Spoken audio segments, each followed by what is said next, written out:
ఎఫెసీ పత్రిక 4వ అధ్యాయము 11వ వచనం.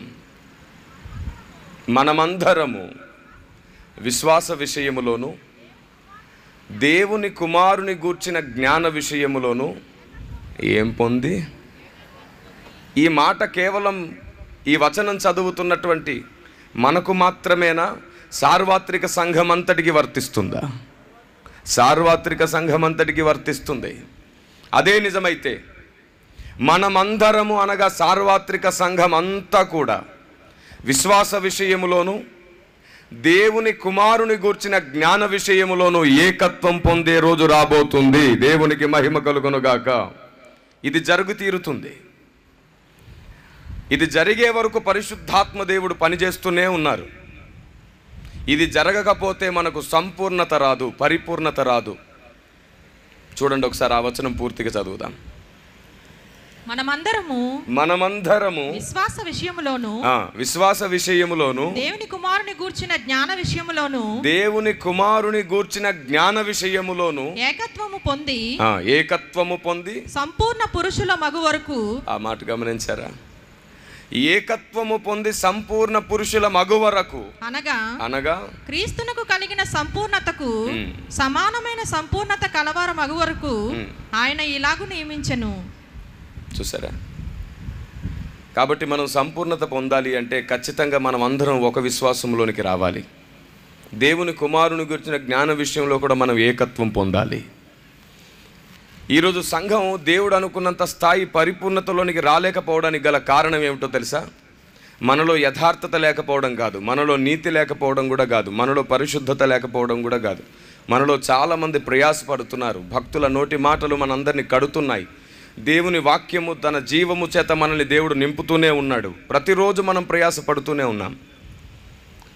అయినా సరే ఎందుకని మన ఆత్మ ఆయన అనుకున్నట్లుగా ఎదగలేకపోతుంది అంటే కారణం ఒక్కటే, అవగాహన లేకపోవడం. దేవుని గూర్చిన జ్ఞానం మనం సరిగ్గా అర్థం చేసుకోలేకపోవడం. ఇర్మియా గ్రంథం 9వ అధ్యాయం 24వ వచనంలో అంటాడు, అతిశయించువాడు దేనిని బట్టి అతిశయింపవలననగా భూమి మీద కృప చూపుచు నీతి న్యాయములు జరిగించుచున్న యెహోవాను నేనే అని గ్రహించి నన్ను పరిశీలనగా తెలుసుకొనుటను బట్టియే అతిశయింపవలెను, అట్టి వాటిలో ఆనందించువాడనని యెహోవా సెలవిస్తున్నాడు. ఆయనను మనం పరిశీలనగా తెలుసుకొనుటను బట్టియే ఆయన ఆనందిస్తున్నాడు అని రాయబడింది. ఈరోజు సంఘాన్ని మీరు మందిరానికి దేని కొరకు వస్తున్నారండి అని అడిగితే ఎక్కువ శాతం చెప్పే మాట ఏమిటో తెలుసా? ఆశీర్వాదం కొరకు వస్తున్నాను, దీవెన కొరకు వస్తున్నాను, నా పిల్లల్ని దేవుడు కాపాడుతాడని వస్తున్నాను అని. ఇది పొరపాటు అభిప్రాయం. ఆశీర్వాదాల కొరకు దీవెనల కొరకు మందిరానికి రావడం మానేసేయాలి. ఏమి తెలియనప్పుడు రక్షణలోనికి వచ్చిన కొత్తలో ఆత్మీయ పసితనంలో మనం ఆశీర్వాదాల కోసమే వస్తాం, దీవెన కోసమే వస్తాం, విడుదల కోసమే వస్తాం, స్వస్థత కోసమే వస్తాం, దీవెనల కోసమే వస్తుంటాం. కానీ రక్షింపబడి 3-4 సంవత్సరాలు గడిచిన తర్వాత కూడా మనం అదే మాట చెప్తూ ఉంటాం. దశాబ్దము గడిచిన అదే మాట చెప్తాం. 25 సంవత్సరాల విశ్వాసంలో ఉన్నా సరే అదే మాట చెబుతాం. మందిరానికి దేని కొరకు వెళ్తున్నారంటే మరలా ఆశీర్వాదాలు దీవెనల కోసమే వెళ్తున్నాము అని. వీటిని గూర్చిన అవగాహన కలిగి ఉండడం సంఘానికి అత్యవసరమని పరిశుద్ధాత్మ దేవుడు భావించాడు. అందుకే అనేక చోట్ల నేను వీటి గురించి స్పష్టతనిస్తున్నాను. సంఘానికి మనం ఆశీర్వాదాలు దీవెనల కోసం రావలసిన కాలం ముగిసింది. రక్షింపబడ్డ కొత్తలో 3-4 సంవత్సరాలు దాని గురించే నువ్వు వచ్చావు. నీకప్పుడు దేవుడు తెలియదు, భక్తి తెలియదు, గ్రంథం తెలియదు, భక్తుడు తెలియదు. కానీ 3-4 సంవత్సరాలలో వీటిని గురించిన అవగాహన నీకు కలుగుతుంది. ఆ తర్వాత కూడా నీవు ఆశీర్వాదాలు దీవెనల కోసమే వస్తే నీవు తప్పకుండా బుద్ధి లేని సంఘం యొక్క జాబితాలోకి వెళ్ళిపోతావు. రక్షింపబడి 10 సంవత్సరాలైంది, 20 సంవత్సరాలైంది, 30 సంవత్సరాలైంది, కానీ మందిరానికి ఇప్పటికీ ఆశీర్వాదాల కోసమే వస్తున్నాం. మరి దేని కొరకు రమ్మంటారు కిరణ్ పాల్ గారు? చూడండి, ఆశీర్వాదాలు దీవెనల కొరకు మందిరానికి రావడం కాదు, మనమే ఆశీర్వాదంగా మారిపోవడం కొరకు మందిరానికి రావాలి. దేవునికి మహిమ కలుగును గాక. ఆమేన్. ఎంతకాలం ఆశీర్వాదాల వెంబడి పరిగెడదాం? మన వెంటే ఆశీర్వాదాలు పరిగెత్తుకొచ్చును గాక. Praise the lord. నేను ఒక్క మాట మిమ్మల్ని అడుగుతాను. ఈ విషయం మీకు తెలియదని కాదు, కానీ మీకు జ్ఞాపకం చేయాలనే తపన మాత్రమే. నేను చెప్పే చాలా సంగతులు మీ ఆత్మీయ జీవితంలో మీకు అనుభవంలో ఉండుంటాయి, కానీ మీ శ్రమలు, మీ సమస్యలు మిమ్మల్ని బలహీనపరిచి వాటి నుంచి మిమ్మల్ని వైదొలిగేటట్లు చేస్తూ ఉండుండవచ్చు. మీలోని అధిక నీతి, కొన్నిసార్లు ఆవేశాలు మిమ్మల్ని దేవుని ఉద్దేశాలకు దూరం చేస్తూ ఉండవచ్చు. కేవలం మరలా మిమ్మల్ని దేవుని చేతికి జతపరిచి దేవుని హృదయానికి దగ్గర చేసే ప్రయత్నం మాత్రమే కొన్ని విషయాలు మిమ్మల్ని ప్రశ్నించడం. మీకు తెలియదని కాదు, కానీ ఇంకా తెలిసేటట్లు చేసి మిమ్మల్ని దేవునికి దగ్గర చేద్దామనే ప్రయత్నం మాత్రమే. ఇక్కడున్న మీ అందరినీ దేవుడు ఏదో ఒక విషయంలో బలవంతులుగా మార్చే ఉంటాడు. ఇక్కడ కూర్చున్న సేవకులు కూడా ఏదో ఒక విషయంలో అత్యున్నతమైన బలమైన పనిలో వాడబడుతున్నారు. ఒక్కొక్కరు ఒక్కొక్క ఆయుధం. ఈ మైక్ దేవుడు ఇంకొకరి చేతికి ఈరోజు ఇచ్చుంటే ఇక్కడున్న మనందరం నిండి ఉండడానికి ఆ గిన్నె ఖచ్చితంగా నిండి మరలో పొర్లుతుంది. ఆమేన్. మన గిన్నెలు నిండడానికి దేవుడు ప్రతి పాత్రను వాడుకుంటాడు. ఒక్కొక్క సేవకుడు ఒక్కొక్క ఆయుధం. కానీ ఒకటి మర్చిపోకండి, శత్రువు దూరంగా ఉంటే ఎవరు ఖడ్గం వాడరు కదా, బాణాన్ని విసురుతారు. శత్రువు ఇంకా కొంచెం దగ్గరగా వస్తే అవసరమైతే బల్లెం కూడా వాడతారు. కానీ శత్రువు చాలా దగ్గరగా వస్తే ఎవరు బాణం వాడరు, ఖడ్గాన్ని వాడతారు. శత్రువు ఎక్కడున్నాడో, శత్రువు ఏం చేస్తున్నాడో, శత్రువు కుట్ర ఏమిటో తెలుసుకున్న దేవుడు ఎప్పుడు ఎక్కడ ఎవరిని ఎలా వాడాలో తెలుసు. ఆయన ఖచ్చితంగా వాడుతున్నాడు. దేవునికి స్తోత్రం కలుగునుగాక. అలా ఒకరు వాడబడేటప్పుడు మిగతా ఆయుధాలన్నీ కూడా ఈ వాడబడే ఆయుధం కొరకు ప్రార్థిస్తూ ఉంటాయి. ఎందుకంటే ఏ ఆయుధం వర్ధిల్లినా తండ్రి రాజ్యమే నిర్మించబడుతుంది. ఏ ఆయుధం వర్ధిల్లినా సమస్త ప్రయాసలు ఫలిస్తాయి. క్రీస్తునందు మన ప్రయాస ఎప్పటికీ వ్యర్థం కాదు. ఇంకొక మాట చెప్పనా, ఆ ఆయుధము ఫలించడమే కాదు, యుద్ధోపకరణములు మోసేవాడికి కూడా ఫలం ఉంటుంది. యుద్ధం చేసేవాడికి ఎంత ఫలమో యుద్ధోపకరణములు మోసేవాడికి అంతే ఫలం. దేవుని రాజ్య నిర్మాణంలో చిన్న పని చేసిన వాడికి అదే ఫలం, పెద్ద పని చేసిన వాడికి కూడా అదే ఫలం వస్తుంది. కాబట్టి మిమ్మల్ని నేను ప్రశ్నించడం, మిమ్మల్ని తక్కువ చేయడం కాదు, మీ స్థాయిని ఇంకా పెంచే ప్రయత్నం చేయడం. దేవునికి స్తుతి కలుగునుగాక.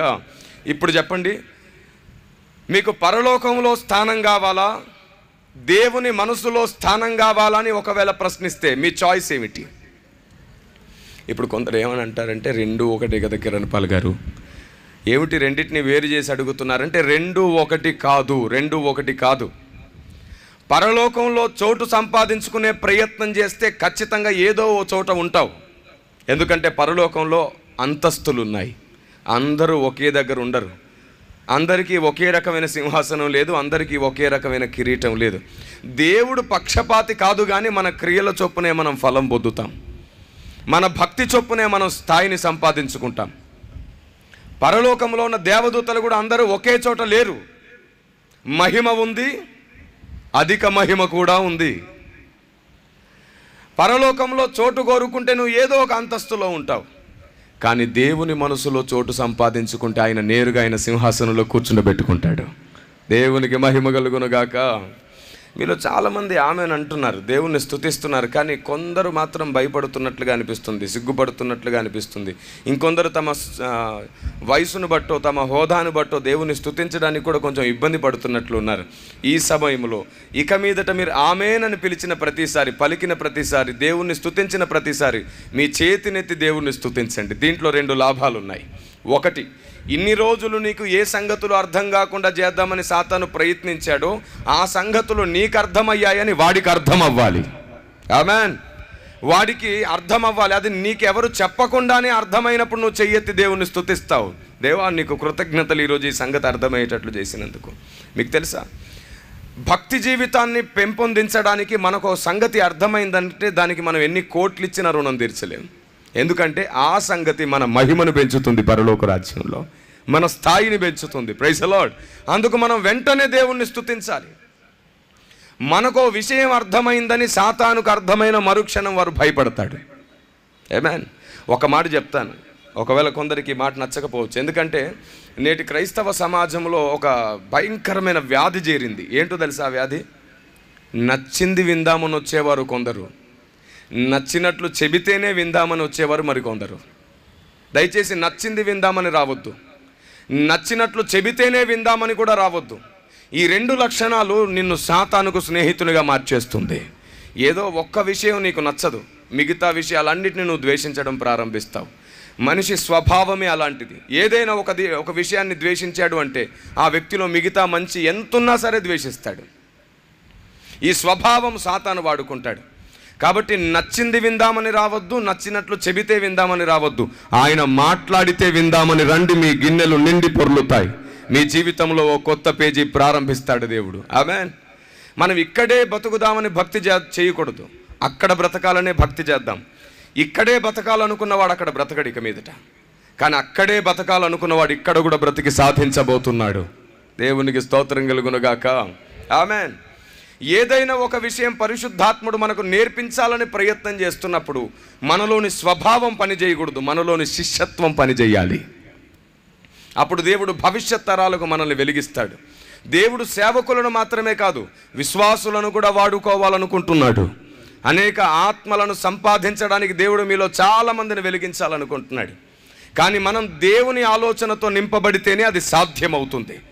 దేవుని ఆలోచనకు వేరుగా మన ప్రతి ప్రయత్నం తప్పకుండా దేవునికి దుఃఖాన్ని కలగజేస్తుంది, మన ఆత్మీయ జీవితానికి కుంటితనాన్ని కలగజేస్తుంది. నేర్చుకోవడం చాలా ప్రాముఖ్యం. ప్రతిరోజు నేర్చుకుందాం, ప్రతిరోజు మార్చుకుందాం, మనం భక్తులమైపోతాం. ప్రతిరోజు నేర్చుకునేవాడు ఎప్పటికీ భ్రష్టుడుగాడు. ప్రతిరోజు నేర్చుకునేవాడికి ప్రతిరోజు మార్చుకునే మనసు వస్తుంది. ఈ ప్రతిరోజు నేర్చుకుని మార్చుకునేవానికి పరిశుద్ధాత్మ దేవుడు నాయకుడు అవుతాడు. దేవునికి స్తోత్రం కలుగునుగాక. దేవుడు మనకు స్నేహితుడు అవ్వాలి. దేవుడు మనకు స్నేహితుడు అవ్వాలి. ఒకవేళ నేను మిమ్మల్ని ఇలా అడిగితే మీలో ఎంతమంది దేవునికి స్నేహితులు అయ్యారు అని, కొంచెం కష్టమే అందరి చేతులు లెగడం. ఒకవేళ నేను మరలా ఇదే ప్రశ్న ఇలా అడిగాను అనుకోండి, మీలో ఎంతమందికి దేవుని స్నేహితులు అవ్వాలని ఆశ ఉందని అందరూ చేతులు ఎత్తుతారు. కానీ ఆల్రెడీ ఎంతమంది అయ్యారు అంటే కొంచెం సంశయమే ఎత్తడానికి. సరే, ఇంకో మాట అడుగుతాను, మనలో ఎంతమందిని దేవుడు స్నేహితులుగా భావిస్తున్నాడు? ఇది ఇంకా కష్టం నిర్ణయించడం. కానీ ఒక్కటి మాత్రం చెబుతున్నాను, ఇప్పుడు నేను చెప్పబోయేది మీరు తెలుసుకుంటే తప్పకుండా మీరు మీ ఆత్మీయ జీవితాన్ని కొలుచుకోగలుగుతారు. ఆత్మీయ జీవితాన్ని కొలవడానికి కావలసిన కొలబద్ద దేవుడు తన గ్రంథంలో ఉంచాడు. మనం దేవుని స్నేహితులం అయ్యామో లేదో ఎలా తెలుసుకోగలమో తెలుసా? యోహాను సువార్త చూడండి ఒకసారి. యోహాను సువార్త 15వ అధ్యాయము 15వ వచనం. ఈ వచనం చదవడానికి ముందు ఒక మాట చెప్పాలనుకుంటున్నాను మీతో. నేను మిమ్మల్ని దీవించడానికి రాలేదు. మిమ్మల్ని దేవుడు ఆశీర్వదించబోతున్నాడు, దీవించబోతున్నాడు, మీ జీవితాల్లో అద్భుతాలు జరగబోతున్నాయని ప్రోత్సాహం ఇవ్వడానికి రాలేదు. మీరే దీవెనగా ఎలా మారాలో చెప్పడానికి మాత్రమే వచ్చాను. దేవునికి స్తోత్రం కలుగునుగాక. కాబట్టి మీరు ప్రతి మాట శ్రద్ధగా విని పరిశుద్ధాత్మ దేవుని సహాయాన్ని బ్రతిమాలితే ఖచ్చితంగా మీ జీవితంలో అపోస్తులు ప్రవక్తలు వేసిన పునాది మీదకి మీ విశ్వాసం వెళ్తుంది. లేఖనం చెబుతుంది, మీరు విశ్వసించు అతి పరిశుద్ధమైన దాని మీద మిమ్మల్ని మీరు కట్టుకోండి అని. పసితనం నుంచి మనం కొన్ని నేర్చుకొని ఉంటాం, కొన్ని విని ఉంటాం. ఇంకా అది తప్ప ఇంకో సత్యం కాదు, ఆ పద్ధతి తప్ప ఇంకో మంచి పద్ధతి లేదనే భ్రమలో ఉంటాం. అపోస్తులు ప్రవక్తలు వినగోరియు చూడగోరియు చూడలేకుండా మిగిలిపోయిన సంగతులు బయలుపడే కాలం ఈ చివరి కాలం. దేవుడు సంఘమంతటికి సంగతిని బయలుపరచాలనుకుంటున్నాడు. వారికంటే గొప్పవారమని కాదు, మనమే ఈ చివరి దినాల్లో మిగిలి ఉన్నాం కాబట్టి గొప్ప సంగతులను, గొప్ప సేవను, గొప్ప కార్యాన్ని దేవుడు మనతో ముగించబోతున్నాడు. ఆమేన్. మనం వారికంటే గొప్పవారం కాదు, కానీ వారు విడిచిపెట్టి వచ్చినటువంటి ఆ గొప్ప సేవను ముగించే దాసులం కాబోతున్నాం మనం. దేవుడు మనకిస్తున్న ఈ కృప మనల్ని గొప్పవారిగా మార్చబోతుంది. దేవునికి స్తోత్రం కలుగునుగాక. ఇప్పుడు ఆ వచనం చదవండి. యోహాను సువార్త 15వ అధ్యాయము 15వ వచనం. దాసుడు తన యజమానుడు చేయు దానిని ఎరుగడు గనుక. ఏమిటంట? దాసుడు తన యజమానుడు చెయ్యు దానిని ఎరుగడు గనుక ఇక మిమ్మును దాసులని పిలువక, ఇక మిమ్ములను దాసులని పిలవక స్నేహితులని పిలుచుచున్నాను. దీని అర్థం ఏమిటండి? దాసుడు యజమానుడు చేసే దానిని ఎరుగడు కనుక నేను మిమ్మల్ని దాసులని పిలవాలనుకోవట్లేదు, స్నేహితులని పిలుస్తున్నాను అంటే అర్థం ఏమిటి? నేను చేసేది ఏమిటో మీకు తెలిసి ఉండాలి అని అర్థం. అంతే కదా? సరే, మనకు ఏమేం విషయాలు తెలుసో ఏమేం విషయాలు తెలీదో, మనం ఈ గ్రంథానికి ఎంత దూరంగా ఉన్నామో కొంచెం పరీక్షించుకుందాం. నేను ఈరోజు 3 విషయాలు మీకు తెలియజేయబోతున్నాను. ఒకటి, మన ఆత్మీయ జీవితం గ్రంథానికి ఎంత దూరంగా ఉందో చెప్పబోతున్నాను.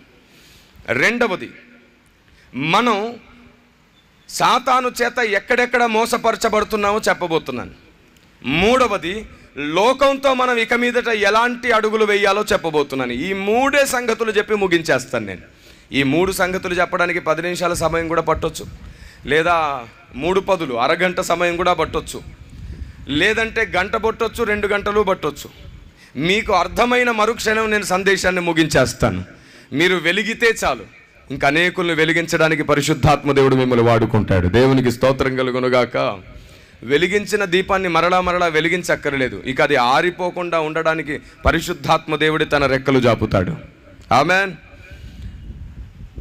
పరిశుద్ధాత్మ దేవుడు మనకు ఏ సంగతులైతే బయలుపరుస్తున్నాడో దానికి కారణం మనం దేవునికి స్నేహితులం అవ్వడానికి కదా. కొన్ని విషయాలు పరిశీలించుకుందాం. ఇప్పుడు సండే స్కూల్ పిల్లలు కూడా చెప్పగలిగేది ఒకటి అడుగుతాను, మీరందరూ కూడా ఆలకించండి. ఈ 10 మంది కన్యకలు ఉన్నారు కదా, ఈ 10 మంది కన్యకలలో ఎంతమంది ఎత్తబడ్డారు అంటే సంఘమంతా చెప్పే మాట ఏమిటి? 5. ఎంతమంది పడుకున్నారు అంటే అందరూ చెప్పే మాట ఏమిటి? 5. ఎంతమంది మెలుకున్నారంటే మరలా అందరూ ఏం చెప్తున్నారు? 5. ఎంతమంది విడవబడ్డారంటే ఏం చెప్తున్నారు? మళ్ళీ 5. ఈ 4 ప్రశ్నలకు ఒకటే సమాధానం చెప్తున్నారు, 5 అని. ఎందుకంటే మనకు తాతల నాట నుండి ఈ హెచ్చరిక ఉంది. సంఘమా, నీవు మేలుకొని భక్తి చేయి, లేదంటే బుద్ధి లేని సంఘం విడవబడ్డట్లు విడవబడతావు అని కదా. రైట్. ఒకసారి బైబిల్ గ్రంథాన్ని తెరిచి మన విశ్వాసం లేఖనానికి సరిపోతుందా లేదా చూద్దాం. మత్తయి సువార్త 25వ అధ్యాయము 5వ వచనం చూడండి ఒకసారి. మనం ఎలాంటి ప్రమాదకరమైన పరిస్థితిలో ఉన్నామో ఈ వచనం చదివితే మనకు అర్థమవుతుంది. Thank you. పెండ్లి కుమారుడు ఆలస్యం చేయగా వారందరూ కునికి నిద్రించుచుండిరి. అర్ధరాత్రి వేళ. అమ్మా ఏమిటి? అర్ధరాత్రి వేళ కాదు. అంతకుముందు ఏమన్నావు? ఎందరూ పెండ్లి కుమారుడు ఆలస్యం చేయగా వారందరూ కునికి నిద్రించుచుండిరి. ఇప్పుడు చెప్పండి, 5 అందరా? అందరూ. మీలో కొందరికి ఈ విషయం తెలుసు ఆల్రెడీ, ఎందుకంటే మీరు జాగ్రత్తగా పరిశీలించి గ్రంథాన్ని చదువుతున్నారు. కానీ ఎక్కువ మందికి ఈ విషయం ఇలాగే తెలిసి ఏమిటంటే 5 పడుకున్నారు, 5 మెలకుగా ఉన్నారు. అవునా కాదా? ఇప్పుడు బైబిల్లో 5 అని ఉందా, 10 మంది అని ఉందా? అందరూ కునికి నిద్రించారు. ఇప్పుడు చెప్పండి, లేఖనంలో ఉన్నది నమ్మితే దేవుని హృదయంలో చోటు దొరుకుతుందా, లేనిది నమ్మితే దొరుకుతుందా? ఇలాంటి మిస్టేక్స్ అండి, 3000 మిస్టేక్స్ ఈరోజు సార్వత్రిక సంఘం అంతటా ఉన్నాయి. ఇవి అబద్ధ బోధలు కాదు. మళ్ళీ అబద్ధ బోధలు వేరు. అబద్ధ బోధలు అంటే మన రక్షణను తొలగించేవి. పొరపాటు బోధలు వేరు. పొరపాటు బోధలు అంటే మన బహుమతులు పోగొట్టేవి, మన జ్ఞానాన్ని పాడు చేసేవి. లేఖనాన్ని సరిగ్గా పరిశీలించడం నేర్చుకోకుండా చేస్తాయి ఇవి. మనలో ప్రేమ అభిమానాల ముసుగు అనే ఓ వ్యాధి ఉంది. ఇది మనకు తెలియకుండానే మన ఆత్మీయ జీవితాన్ని పాడు చేస్తుంది. దురాభిమాన పాపం అని దీనికి పేరు. చూడండి, మనం ఎవరినైనా ఎంతైనా అభిమానించవచ్చు, ఎంతైనా ప్రేమించవచ్చు, గుండెల్లో కూడా పెట్టుకోవచ్చు. పౌలు అంటాడు కదా, మమ్మల్ని మీ హృదయములో చేర్చుకొనుడని. కానీ వాక్యం మాత్రం ఎప్పుడు తల మీదే ఉండాలి. ఇక్కడ ఏ మనిషి ఎక్కకూడదు. వారిని గుండెల్లో పెట్టుకున్నంత ప్రేమ చేయండి, ఎవరినైనా ఎంతైనా అభిమానించండి. కానీ ఒక్కటి మాత్రం మర్చిపోవద్దు, లేఖనము తల మీదే ఉండాలి ఎప్పుడు. దేవునికి స్తోత్రం కలుగునుగాక. లేఖనానికి ఎప్పుడు పై స్థానమే ఇవ్వాలి. ఎందుకంటే 138వ కీర్తన 2వ వచనంలో లేఖనం ఎక్కడుందో చూడండి ఒకసారి. దేవుడు తన వాక్యాన్ని ఎక్కడ పెట్టాడు చూడండి. 138వ కీర్తన 2వ మాట. నీ పరిశుద్ధాలయము తట్టు నేను నమస్కారం చేయుచున్నాను. నీ పరిశుద్ధాలయము తట్టు నేను నమస్కారము చేయుచున్నాను. నీ నామమంతటి కంటే, ఆ మాట గమనించండి, ఆయన నామమంతటి కంటే నీవిచ్చిన వాక్యమును నీవు గొప్ప చేసి ఉన్నావు. దేవునికి స్తోత్రం కలుగునుగాక. ఆయన నామమంతటి కంటే పైగా ఉందంట. ఆ పైనున్న వాక్యం నీలోనికి వస్తే నువ్వు కూడా తలగా మారిపోతావు. దేవునికి స్తోత్రం కలుగునుగాక. ఇక నువ్వు తోకగా ఉండవు. మీకు తెలుసా, మన సంపూర్ణత, మన పరిపూర్ణత అభిషేకం మీద, కృపావరముల మీద ఆధారపడి లేదు. అలాగని నేను దానికి వ్యతిరేకిని కాదండో. ఈ సంఘం అంతా మేము అభిషేకింపబడి కృపావరములతో నింపబడి వారు తెలుతున్నాం. దేవునికి స్తోత్రం కలుగునుగాక. కానీ అవసరం, అత్యవసరం అనే 2 పదాలు ఉన్నాయి. వీటి తాలూకు ఉద్దేశాలు మనం తప్పకుండా గుర్తుంచుకోవాలి. అవసరం వేరు, అత్యవసరం వేరు. మనకు కృపావరములు, అభిషేకం అవసరమే, కానీ దేవుని ఆలోచన విధానం అత్యవసరం. దేవునికి స్తోత్రం కలుగునుగాక. మీకు అర్థమయ్యేటట్టు చెప్తాను. దేవుడు మీకు ప్రత్యక్షమై ఒక విషయం మీకు అర్థమయ్యేటట్లు చెప్పే ప్రయత్నం చేశాడు. ఏమిటో తెలుసా? బిడ్డ, రేపటికి ఇదే సమయానికి నేను తీసుకెళ్ళాలనుకుంటున్నానని చెప్పాడు అనుకోండి. ఇప్పుడు మీకు ఎంత టైం ఉన్నట్లు? 24 గంటల సమయం ఉంది. మీరు నిద్ర లేచారు. లేవగానే మీ చేతుల్లోనికి 2 కరపత్రాలు వచ్చాయి. ఒకటి, మీ ఇంటి నుండి ఎడమవైపు ఓ సభ జరగబోతుంది, కుడివైపు ఒక సభ జరగబోతుంది. ఎడమవైపు సభలో దేవుడు తన దాసుల ద్వారా అద్భుతాలు, ఆశ్చర్యాలు, సూచక క్రియలు చేయిస్తున్నాడు, కృపావరములతో వాడుకుంటున్నాడు. ఇది సంఘ క్షేమాభివృద్ధి కొరకు జరుగుతున్న పరిచర్య. అలాగే కుడివైపు సభలో దేవుడు తన వాక్య జ్ఞానాన్ని, వాక్య మర్మాన్ని ప్రకటింపజేస్తున్నాడు. అపోస్తుల, ప్రవక్తల పునాదిని గూర్చిన బోధ జరుగుతుంది. మీరు చెప్పండి, క్రైస్తవులు ఎక్కువ మంది ఎక్కడ ఉంటారు? అద్భుతాలు, ఆశ్చర్యాలు జరిగే చోటే ఎక్కువ మంది ఉంటారు. సరే, అందరి గురించి పక్కన పెట్టి మన గురించి ఆలోచిద్దాం. మనం ఎక్కడుంటాం ఆ టైంలో? సరే, మన ఒంట్లో వ్యాధి ఉంది, ఇంట్లో కొన్ని బాధలు ఉన్నాయి. ఇప్పుడు ఎక్కడుంటాం మనం? ఖచ్చితంగా మనం కూడా అటే పోతాం కదా. ఇప్పుడు చూడండి, ఇక్కడే కానీ అలాంటి ఒక ప్రకటన జరుగుంటే చనిపోయిన వారు కూడా లేపబోతున్నారని ఈ గ్రౌండ్ సరిపోదు. అసలు ఆ అనౌన్స్మెంట్ వెళ్తే చాలు, ఈ గ్రౌండ్ సరిపోదు. ఏదైనా స్టేడియంలోకి వెళ్ళిపోవాలి ఇంకా మనం వెంటనే. ఈరోజు ప్రజలు దేన్ని వెంబడిస్తున్నారు, అసలు దేన్ని వెంబడించాలో అర్థమయ్యేటట్లు చెప్పడానికే కానీ ఏది గొప్పది, ఏది బలహీనమైందని చెప్పడం నా ఉద్దేశం కాదు. అత్యవసరమైంది ఏది అనేది మీకు చెప్తున్నాను అంతే. ఇప్పుడు ఎక్కువ మంది అద్భుతాలు జరిగే చోటికి వెళ్తున్నారు కదా, రైట్. అవును, దేవుడు నీవు ఎంతకాలం బ్రతుకుతావని చెప్పాడు దర్శించి? ఒక్కరోజు అన్నాడు. నీ ఒంట్లో ఒక వ్యాధి ఉంది, ఇంట్లో బాధ ఉంది కాబట్టి నువ్వు ఇటువైపే వెళ్తావు. అవును, ఆ ఒక్క రోజులో నువ్వు స్వస్థపడి ఏం సాధిద్దామని? స్వస్థపడిన శరీరాన్ని విడిచిపెట్టిపోవడమే కదా, అంతకుమించి ఏమీ జరగదు. అదే ఒక్కరోజు నేను స్వస్థపడకపోయినా పర్వాలేదు అని నువ్వు కుడివైపు వెళ్ళి దేవుని జ్ఞానాన్ని, దేవుని మనసును నేర్చుకుంటే నీ మరణం తర్వాత పరలోకంలో నీ మహిమ పెరుగుతుంది, నీ స్థాయి పెరుగుతుంది. దేవునికి మహిమ కలుగునుగాక. ఆమేన్. అయితే దేవుడు కనికరం గల దేవుడు. ఏం చేస్తాడో తెలుసా? నువ్వు ఏది ఎన్నుకోవాలో అది ఎన్నుకున్నావు కాబట్టి ఇక్కడ జరిగే కార్యం ఇక్కడ కూడా జరిగిస్తాడు నీకోసం. ఆమేన్. ఇక్కడ జరగాల్సిన స్వస్థత ఇక్కడ కూడా జరిగిస్తాడు నీకోసం. ఇక్కడ జరగాల్సిన అద్భుతం నీకోసం ఇక్కడ కూడా జరిగిస్తాడు. వాస్తవానికండి ఒక దుఃఖకరమైన విషయం ఏమిటంటే, కృపావరములు కలిగి వాడబడుతున్న, స్వస్థతావరము కలిగిన దైవజనులు, దేవుని హృదయం ఎరిగిన వాక్య బోధ చేయగలిగిన దైవజనులు ఒకే వేదిక మీద పనిచేస్తే సంఘం క్షేమాభివృద్ధి పొందుతుంది. త్వరగా సంపూర్ణతలోనికి సంఘం వెళుతుంది. ఈ ఐక్యత రావాలి అంటే అసలు నా వెనక వచ్చువాడు తప్ప నేను కాదు గొప్పవాడని గుర్తుంచుకోవాలి ప్రతి ఒక్కరూ. మన సొంత ఘనతను ఆశించినంత వరకు ప్రత్యేకంగానే ఉంటుంది మన కూటం. కానీ దేవుని ఘనతను, దేవుని సంఘ సంపూర్ణతను మాత్రమే దృష్టించితే అందరి ఐక్యత ఒకటైపోతుంది. దేవునికి స్తోత్రం కలుగునుగాక. ఒకే పని విషయంలో ఒకే ఆలోచన అందరూ కలిగి ఉంటే అక్కడ 1,00,000 మంది ఉన్నా సరే ఒక్క మనిషితో సమానం. ఆమేన్. అక్కడ 1,00,000 మంది ఉండవచ్చు కానీ ఒకే పని చేస్తున్నారు, ఒకే ఆలోచన కోసం చేస్తున్నారు. చూశారు, అది ఒక్క శరీరంతో సమానం. అలాంటి రోజు రాబోతుంది. మనము వేరు వేరు అవయవాలైన ఏక శరీరం కాబోతున్నాం. దేవునికి స్తోత్రం కలుగునుగాక. ఇంకొక మాట మీకు పరిచయం చేయాలి. ఏమిటో తెలుసా? సాతాను కృపావరములు, అభిషేకము కలిగిన దైవజనుడికైనా ఒకవేళ భయపడడేమో, భయపడడు అనట్లేదు కదా, భయపడడేమో కొన్ని సందర్భాలలో. కానీ వాక్య సత్యము, దేవుని జ్ఞానం ఎరిగిన వాడికి మాత్రం వాడికి భయం ఆ దాసుడంటే. ఎందుకో తెలుసా? వాడి పప్పులు ఇక్కడ ఏమి ఉడుకోవు. వాడు ఏ మార్గంలో వచ్చినా ఇతడు గుర్తుపడతాడు. వాడి తంత్రములన్నీ ఇతడు గుర్తుపడతాడు. వాడు ఏం చేసినా ఇతడు స్పష్టంగా గ్రహిస్తాడు. సాతాను తంత్రములను మనం ఎరగని వారము కాము అని పౌలు భక్తుడు సెలవిచ్చినట్లుగా. కాబట్టి మనకు దేవుని అభిషేకం ఎంత అవసరమో, దేవుని వరములు ఎంత అవసరమో, దేవుని జ్ఞానం అంతే అత్యవసరము. లేకపోతే సాతాను మనల్ని మోసం చేస్తాడు. Praise the lord. నువ్వు స్వస్థపడడం ఎంత ప్రాముఖ్యమో దేవుని గూర్చిన జ్ఞానం నేర్చుకోవడం అంతే ప్రాముఖ్యం. సరే, ఇంకొక మాట అడుగుతాను. మనం దేవుని గ్రంథానికి ఎంత దూరం ఉన్నామో తెలియాలి కదా. నేను ఎన్ని చెప్పాను, ఎన్ని మిస్టేక్స్ ఉన్నాయని చెప్పాను? సార్వత్రిక సంఘం అంతా 3,000 మిస్టేక్స్ ఉన్నాయి. వాటిని నేను వెలికి తీసి గ్రంథ రూపంలో కూడా ముద్రించడం జరిగింది. దాదాపుగా 15 పుస్తకాలు రాశాను ఇప్పటి వరకు. మీకు వెనకాల బుక్ స్టాల్ కనబడుతుంది. ఇలాంటివి 100 సంగతులు మీరు నేర్చుకోగలుగుతారు. ప్రవక్త బూర శబ్దం అనే ఒక పుస్తకం ఉంటుంది. దాంట్లో 300 ప్రశ్నలకు మీకు సమాధానం దొరుకుతుంది. Thank you. ప్రవక్త బూర శబ్దం అనే ఓ పుస్తకం ఉంది. ఇందులో మీకు 300 సంగతులు ముద్రించబడ్డాయి.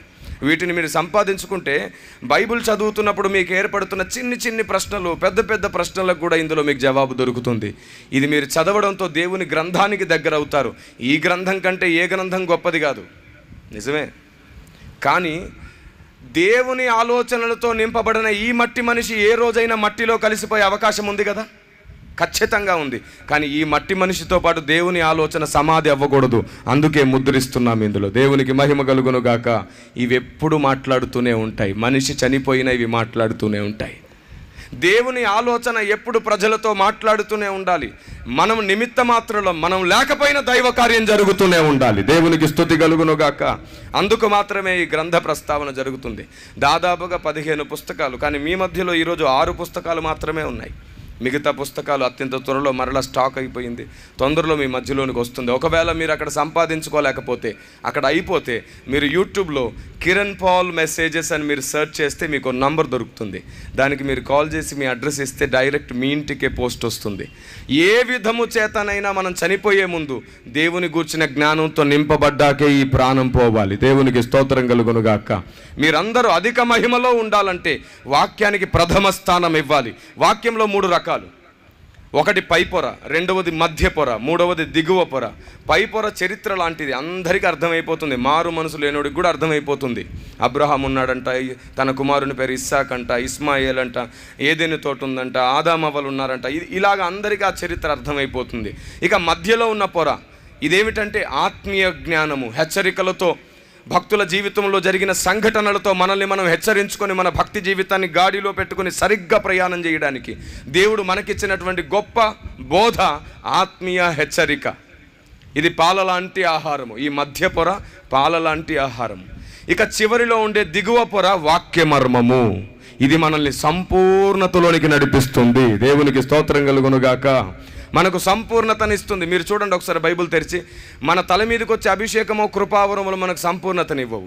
ఈ అభిషేకం, కృపావరములు సాతానుతో పోరాడి సంఘానికి క్షేమాభివృద్ధిని కలగజేయడానికి దేవుడిచ్చే ఆయుధాలు. కానీ దేవుడి వాక్యము మనకు సర్వ సంపూర్ణతనిస్తుంది. చూడండి ఒకసారి ఆ వచనం. ఎఫెసీ పత్రిక 1వ అధ్యాయము 8 నుండి 10 వచనాల్లో రాయబడిన మాటలు చదువుకుందాం.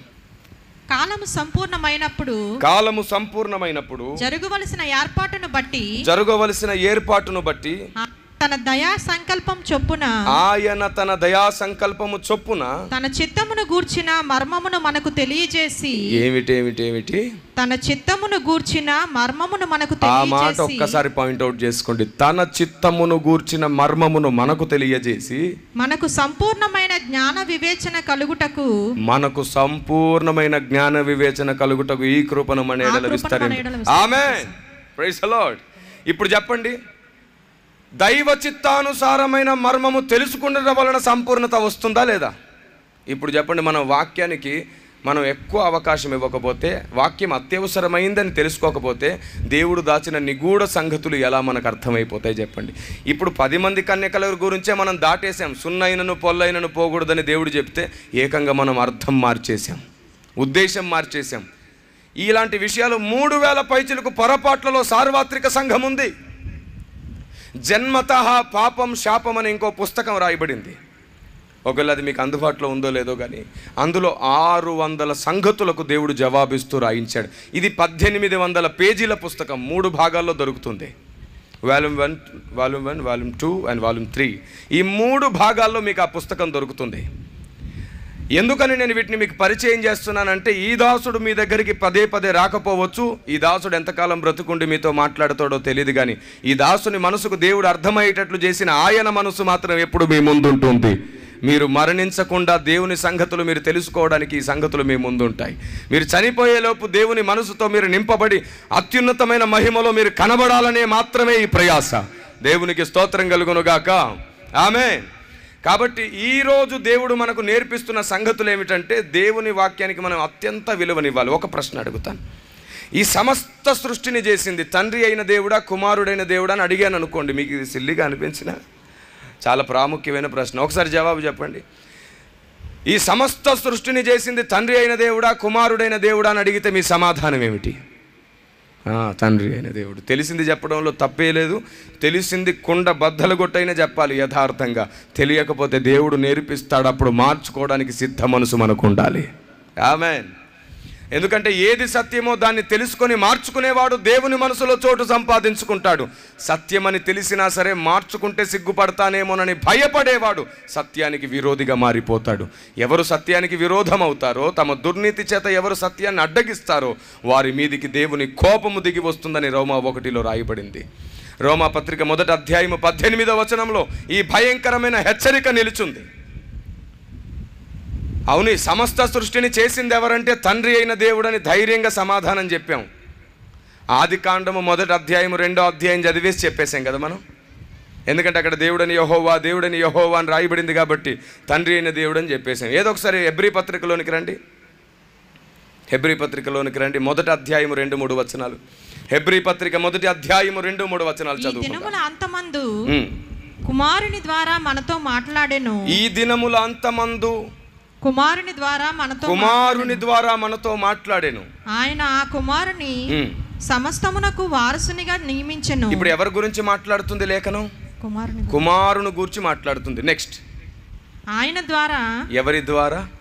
కుమారుని ద్వారా ప్రపంచములను నిర్మించెను. ఇప్పుడు చెప్పండి, ఈ సమస్త ప్రపంచంలో నిర్మించింది తండ్రి అయిన దేవుడా, కుమారుడైన దేవుడా? అదేంటి మాట మార్చారు? ఇప్పుడు మాట మార్చలేదు, లేఖనంతో మన మనసు కలిపాం. దేవునికి స్తోత్రం కలుగునుగాక.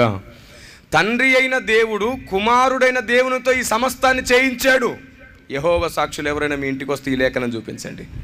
నాయన సృష్టికర్త అయిన వాడు దేవుడే కదా అంటే వాళ్ళు అవునంటారు. అప్పుడు ఇది చూపించండి. కుమారుణ్ణి వారు సృష్టికర్త అయిన దేవుడుగా చూడాలి. దేవునికి స్తోత్రం కలుగునుగాక. ఈ సమస్తాన్ని సృజించిన దేవుడు నజరేయుడైన యేసు. తండ్రి అయిన దేవుడు కుమారుని ద్వారా ఈ సమస్తాన్ని జరిగించాడు. ఒకసారి హెబ్రీ పత్రిక 11వ అధ్యాయం 3వ వచనం చూడండి. హెబ్రీ పత్రిక 11వ అధ్యాయం 3వ వచనం.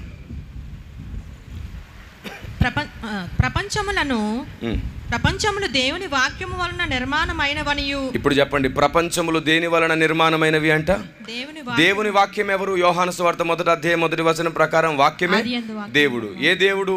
యోహాను సువార్త 1:14 ప్రకారం అదే వాక్యం శరీరధారిగా ఈ లోకానికి వచ్చాడు. కాబట్టి ఈ శరీరధారిగా వచ్చిన వాక్యం ఎవరు? నజరేయుడైన యేసు. దేవునికి స్తోత్రం కలుగునుగాక. ఇప్పుడు చెప్పండి, ఈ సమస్త సృష్టిని చేసింది తండ్రి అయిన దేవుడా, కుమారుడైన దేవుడా? ఎవరండి? కుమారుడైన దేవుడు. దేవునికి స్తోత్రం కలుగునుగాక. ఇక్కడ చిన్న కన్ఫ్యూజన్. అంటే తండ్రి అయిన దేవుడు చేయలేక, తండ్రి అయిన దేవుడు గొప్పవాడు కాదా, తండ్రి అయిన దేవుడు చాతగానివాడా అని కొందరికి పాపం మన ఉద్దేశం కాకపోయినా వాళ్ళ మనసులో ఇలాంటి ఉద్దేశాలు ఆలోచన చెరుపువాడు రేపొచ్చు ఎప్పటికైనా ఈ సందేశం ఎప్పుడు ఎవరు ఎక్కడ విన్నా. అందుకే ముందే ఓ వివరణ ఇచ్చేస్తాను, జాగ్రత్తగా వినండి. మనం ఎవరిని గాయపరచరాదు, మనం ఎవరి ఈగోని హట్ చెయ్యరాదు. అలాగని చెప్పి వాళ్ళెవరూ కూడా అజ్ఞానంలోనికి వెళ్లకుండా ఉండడానికి ముందే ఓ దీపాన్ని వెలిగించి పెట్టాలి. ఇక్కడ ఏం టైటిల్ ఉంది? ఆత్మదీపం కదా. Praise the lord. ఈ ఆత్మదీపం ఎప్పుడు ఆరిపోకుండా ఉండాలంటే దేవుని జ్ఞానదీపం ఎప్పుడు వెలిగి ఉండాలి. దేవునికి స్తోత్రం కలుగునుగాక. ఆమేన్. తండ్రి, కుమారుడు, పరిశుద్ధాత్ముడు అన్న దగ్గర చాలామంది కన్ఫ్యూజ్ అయిపోతారు.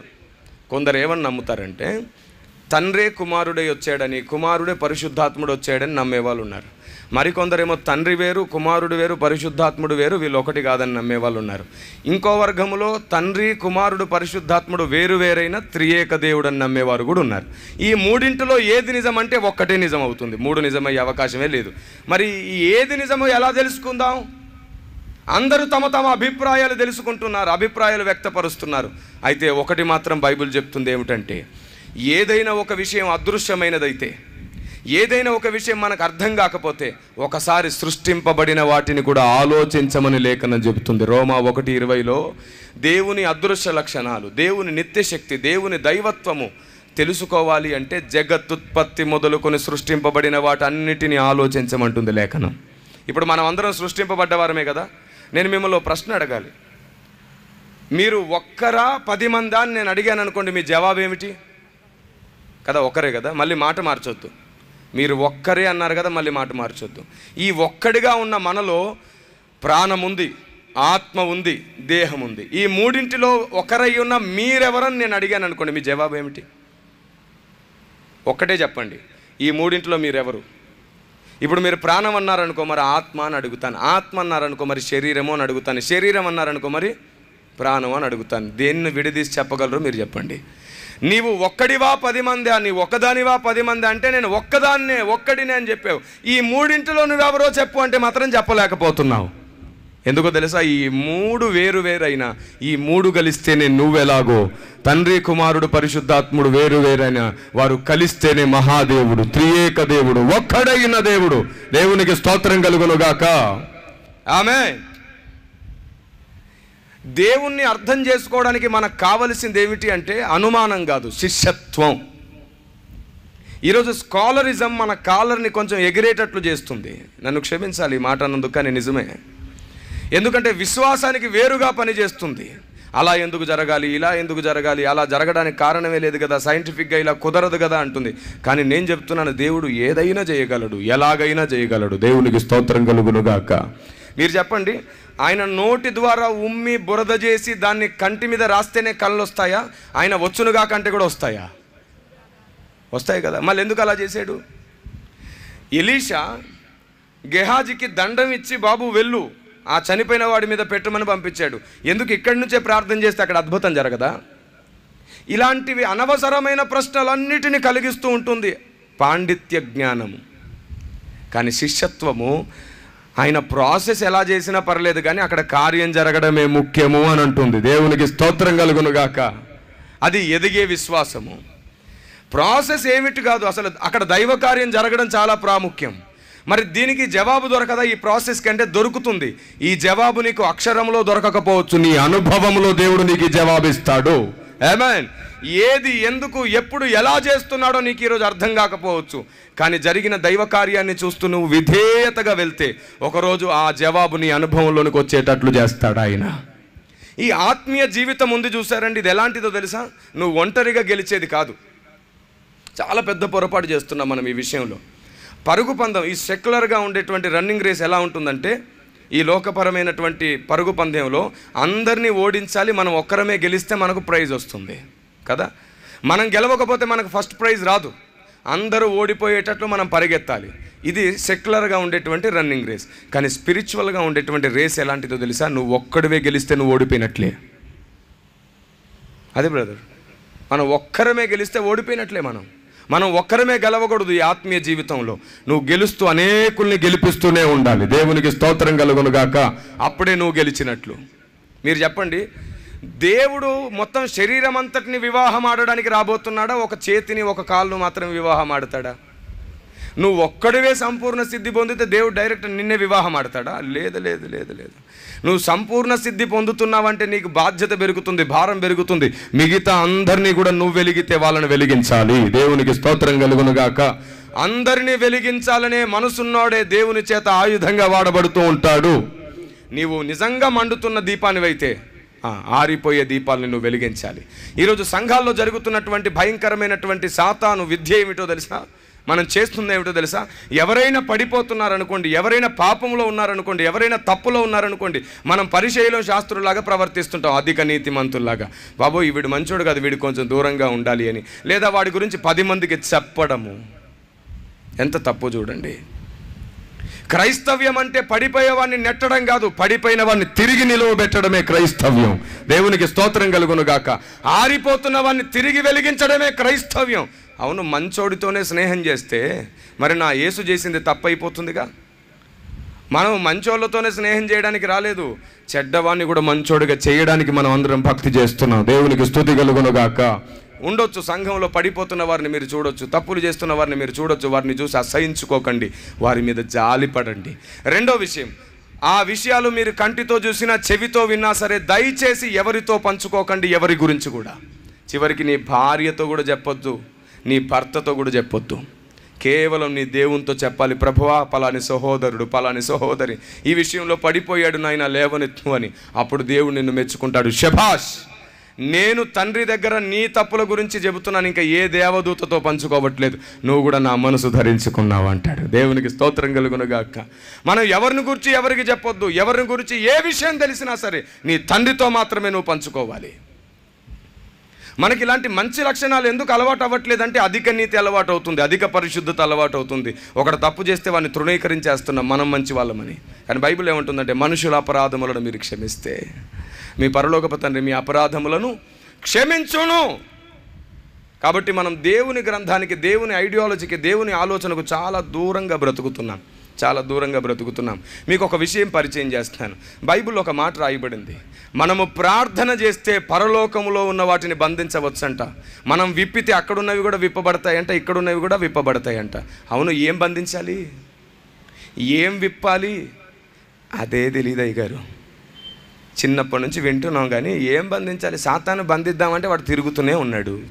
మరి ఏం బంధిద్దాం? ఇదిగో విశ్వ న్యాయస్థానం అనే ఒక పుస్తకం ఇక్కడుంది. ఏం బంధించాలో, ఏం విప్పాలో, ఎలా బంధించాలో, ఏ వాక్యాన్ని ఆధారం చేసుకొని ప్రార్థించాలో, ఎలా ప్రార్థించాలో దేవుడు అంటాడు, నా చిత్తానుసారమైన ప్రార్థన మీరు చేయాలి అని. మీ సుఖభోగముల నిమిత్తం మీరు ప్రార్థిస్తున్నారు కనుక మీకు ఏమీ కలగట్లేదు అన్నాడు కదా. మరి ఆయన చిత్తానుసారమైన ప్రార్థనలు ఎలా ఉంటాయో ఇదిగో ఇందులో రాయబడింది. తప్పకుండా ఈ గ్రంథాన్ని సంపాదించుకోండి. విశ్వ న్యాయస్థానం. ఈ గ్రంథాన్ని కానీ మీరు సంపాదించుకోగలిగితే తప్పకుండా మీ ప్రార్థనా జీవితంలో కొత్త పేజీ ప్రారంభమవుతుంది. మీ ప్రార్థన జీవితంలో ఒక రోషం కలిగిన ప్రార్థన ప్రారంభమవుతుంది. ఆమేన్. ఇక ఇంకొక విషయం పరిచయం చేస్తాను. మన ప్రార్థన గురించి మాట్లాడుకున్నాం కాబట్టి ఒక మాట మీకు చెప్పాల్సిందే. యేసు ప్రభు శిష్యులకు ప్రార్థన నేర్పించాడు కదా. సార్వత్రిక సంఘానికి సాతాను కూడా ఒక ప్రార్థన నేర్పించాడు. వాడి విషబీజం ఒకటి మనలో వేశాడు. మహానుభావుల ద్వారా తెలియకనే పడిపోయింది, అది పొరపాటుగా పడిపోయింది. ఆయన దాసులను కూడా అది మోసం చేసింది ఒక విషయంలో. మీరు చెప్పండి, మీకు ఎప్పుడైనా కష్టం వచ్చినప్పుడు, శ్రమ వచ్చినప్పుడు, బాధ వచ్చినప్పుడు, ప్రభువా ఈ కష్టం ఇలాగే నాతో ఉంచని ఎవరైనా అడిగామా? ఏం అడుగుతాము? వెంటనే నోటికొచ్చే ప్రార్థన, ప్రభువా ఈ సమస్య తొలగించు, ఈ బాధ తొలగించు, ఈ ఇబ్బందిని తొలగించని ప్రార్థన చేస్తాం. ఇది సాతానుకి ఇష్టమైన ప్రార్థన. సమస్య నీ బ్రతుకులోనికి వస్తే తొలగించు ప్రభువా, తీసివేయి ప్రభువా కాదు. ఏమని ప్రార్థించాలో తెలుసా? అసలు నేను ఎందుకు ఈ మాట చెప్తున్నానో తెలుసా? ఇది సాతాను విషబీజం అని ఎందుకు చెప్పానో తెలుసా? మీరు చెప్పండి. విరిగి నలిగిన హృదయము గల వారికి ఆయన ఆసనుడు, అంటే దగ్గరగా ఉంటాడు. విరిగి నలిగిన మనస్సు ఆయనకి ఇష్టమైన బలియాగం. ఇప్పుడు మనసు ఎప్పుడు విరిగి నలుగుతుంది? నువ్వు సర్వ సమృద్ధిలో ఉండి నీకు ఏ నష్టం జరగకుండా, ఏ కష్టం లేకుండా నువ్వు అడిగినవన్నీ నెరవేరిపోతుంటాయి. నీ మనసు విరిగి నలుగుతుందా? ఇప్పుడు నీ మనసు విరిగి నలగాలన్నా, నీకు పశ్చాత్తాప హృదయం రావాలన్నా ఖచ్చితంగా ఏమొస్తూ ఉండాలి నీ జీవితంలోనికి? కొంచెం గట్టిగా చెప్పండి. శ్రమలు రావాలి, శోధనలు రావాలి. రాగానే మనం ఏమంటున్నాం? గెట్ అవుట్, నా దగ్గర నుంచి పో, యేసయ్యా దీన్ని తీసివేయండి నా దగ్గర నుండి అని అంటున్నాం. ఇప్పుడు చెప్పండి, హృదయం విరిగి నలుగుతుందా? మనస్సు విరిగి నలుగుతుందా? ఇండైరెక్ట్గా మన ప్రార్థన ఏమిటో తెలుసా? నేను విరిగి నలగను, నువ్వు నా దగ్గరికి రావద్దు. నేను విరిగి నలగను, నీకు ఇష్టమైన బలిగా నేను మారను. ఇండైరెక్ట్గా ప్రార్థన. ఏదో ఒకసారి రోమాపత్రిక 8:17 చూడండి. రోమాపత్రిక 8వ అధ్యాయం 17వ వచనం. నా జ్ఞాపకం సరైతే తప్పకుండా అది అక్కడే ఉంటుంది. రోమాపత్రిక 8వ అధ్యాయం 17వ వచనం చూడండి. మనము పిల్లలమైతే, అదే వచనం చూడండి ఒకసారి. మనము పిల్లలమైతే వారసులం, అనగా దేవుని వారసులం, దేవుని వారసులం. క్రీస్తుతో కూడా మహిమ పొందుటకు. ఏం పొందుటకు? క్రీస్తుతో కూడా. సో ఇది చాలా ఇంపార్టెంట్ అన్నమాట. మహిమ పొందే ప్రస్తావన కదా, చాలా ఇంపార్టెంట్ ఇష్యూ మాట్లాడుతున్నాం. క్రీస్తుతో కూడా మహిమ పొందుటకు ఆయనతో శ్రమపడిన ఎడల. అమ్మ కొంచెం పొరపాటుగా చదివారు, అక్కడ సుఖం అని ఉంటుంది. అందరి బైబిల్లో శ్రమ అని ఉందండి, సుఖం అని ఉంటుందండి అక్కడ, లేదా? అయితే మరి సంఘంలోనికి ఎందుకు ఇది అలవాటైంది? మన ప్రార్థనలకు ఎందుకు ఇది అలవాటైంది? లేఖనంలో ఒకటి ఉంటే మనకెందుకు ఒకటి అలవాటైందంటే ఆశీర్వాదాల కోసం మందిరానికి వెళ్ళడం అలవాటైంది కాబట్టి. ప్రాస్పరిటీ కావాల్సి వచ్చింది మనకి. దేవుడు ఆశీర్వదిస్తాడంటే అందులో ఎలాంటి డౌట్ లేదు. సమృద్ధిని ఇస్తాడు. ఆయన మన తండ్రి, మన తల్లి, మన నాయకుడు, మన బోధకుడు, ఆయన మన యాజకుడు, సమస్తాన్ని మనకు సమృద్ధిని ఇవ్వగల సమర్థుడు. అసలు ఈ లోకంలో సమృద్ధినిచ్చేదే నువ్వు ఆ లోకంలో సౌఖ్యంగా ఉండడానికి కదా. కానీ అక్కడ బ్రతకడానికి ఇక్కడ సిద్ధపడకపోతే ఆయన ఇక్కడ ఎంత సమృద్ధినిచ్చినా సరే బుద్ధి లేని సంఘమై విడవబడతాం. ఈ దుస్థితి మన ఎవరికి రాకూడదు. శ్రమ కలిగినప్పుడు తొలగించు ప్రభువా అనే చేసే ప్రార్థన పిరికి ప్రార్థన. మరి ఏమని ప్రార్థించాలో తెలుసా?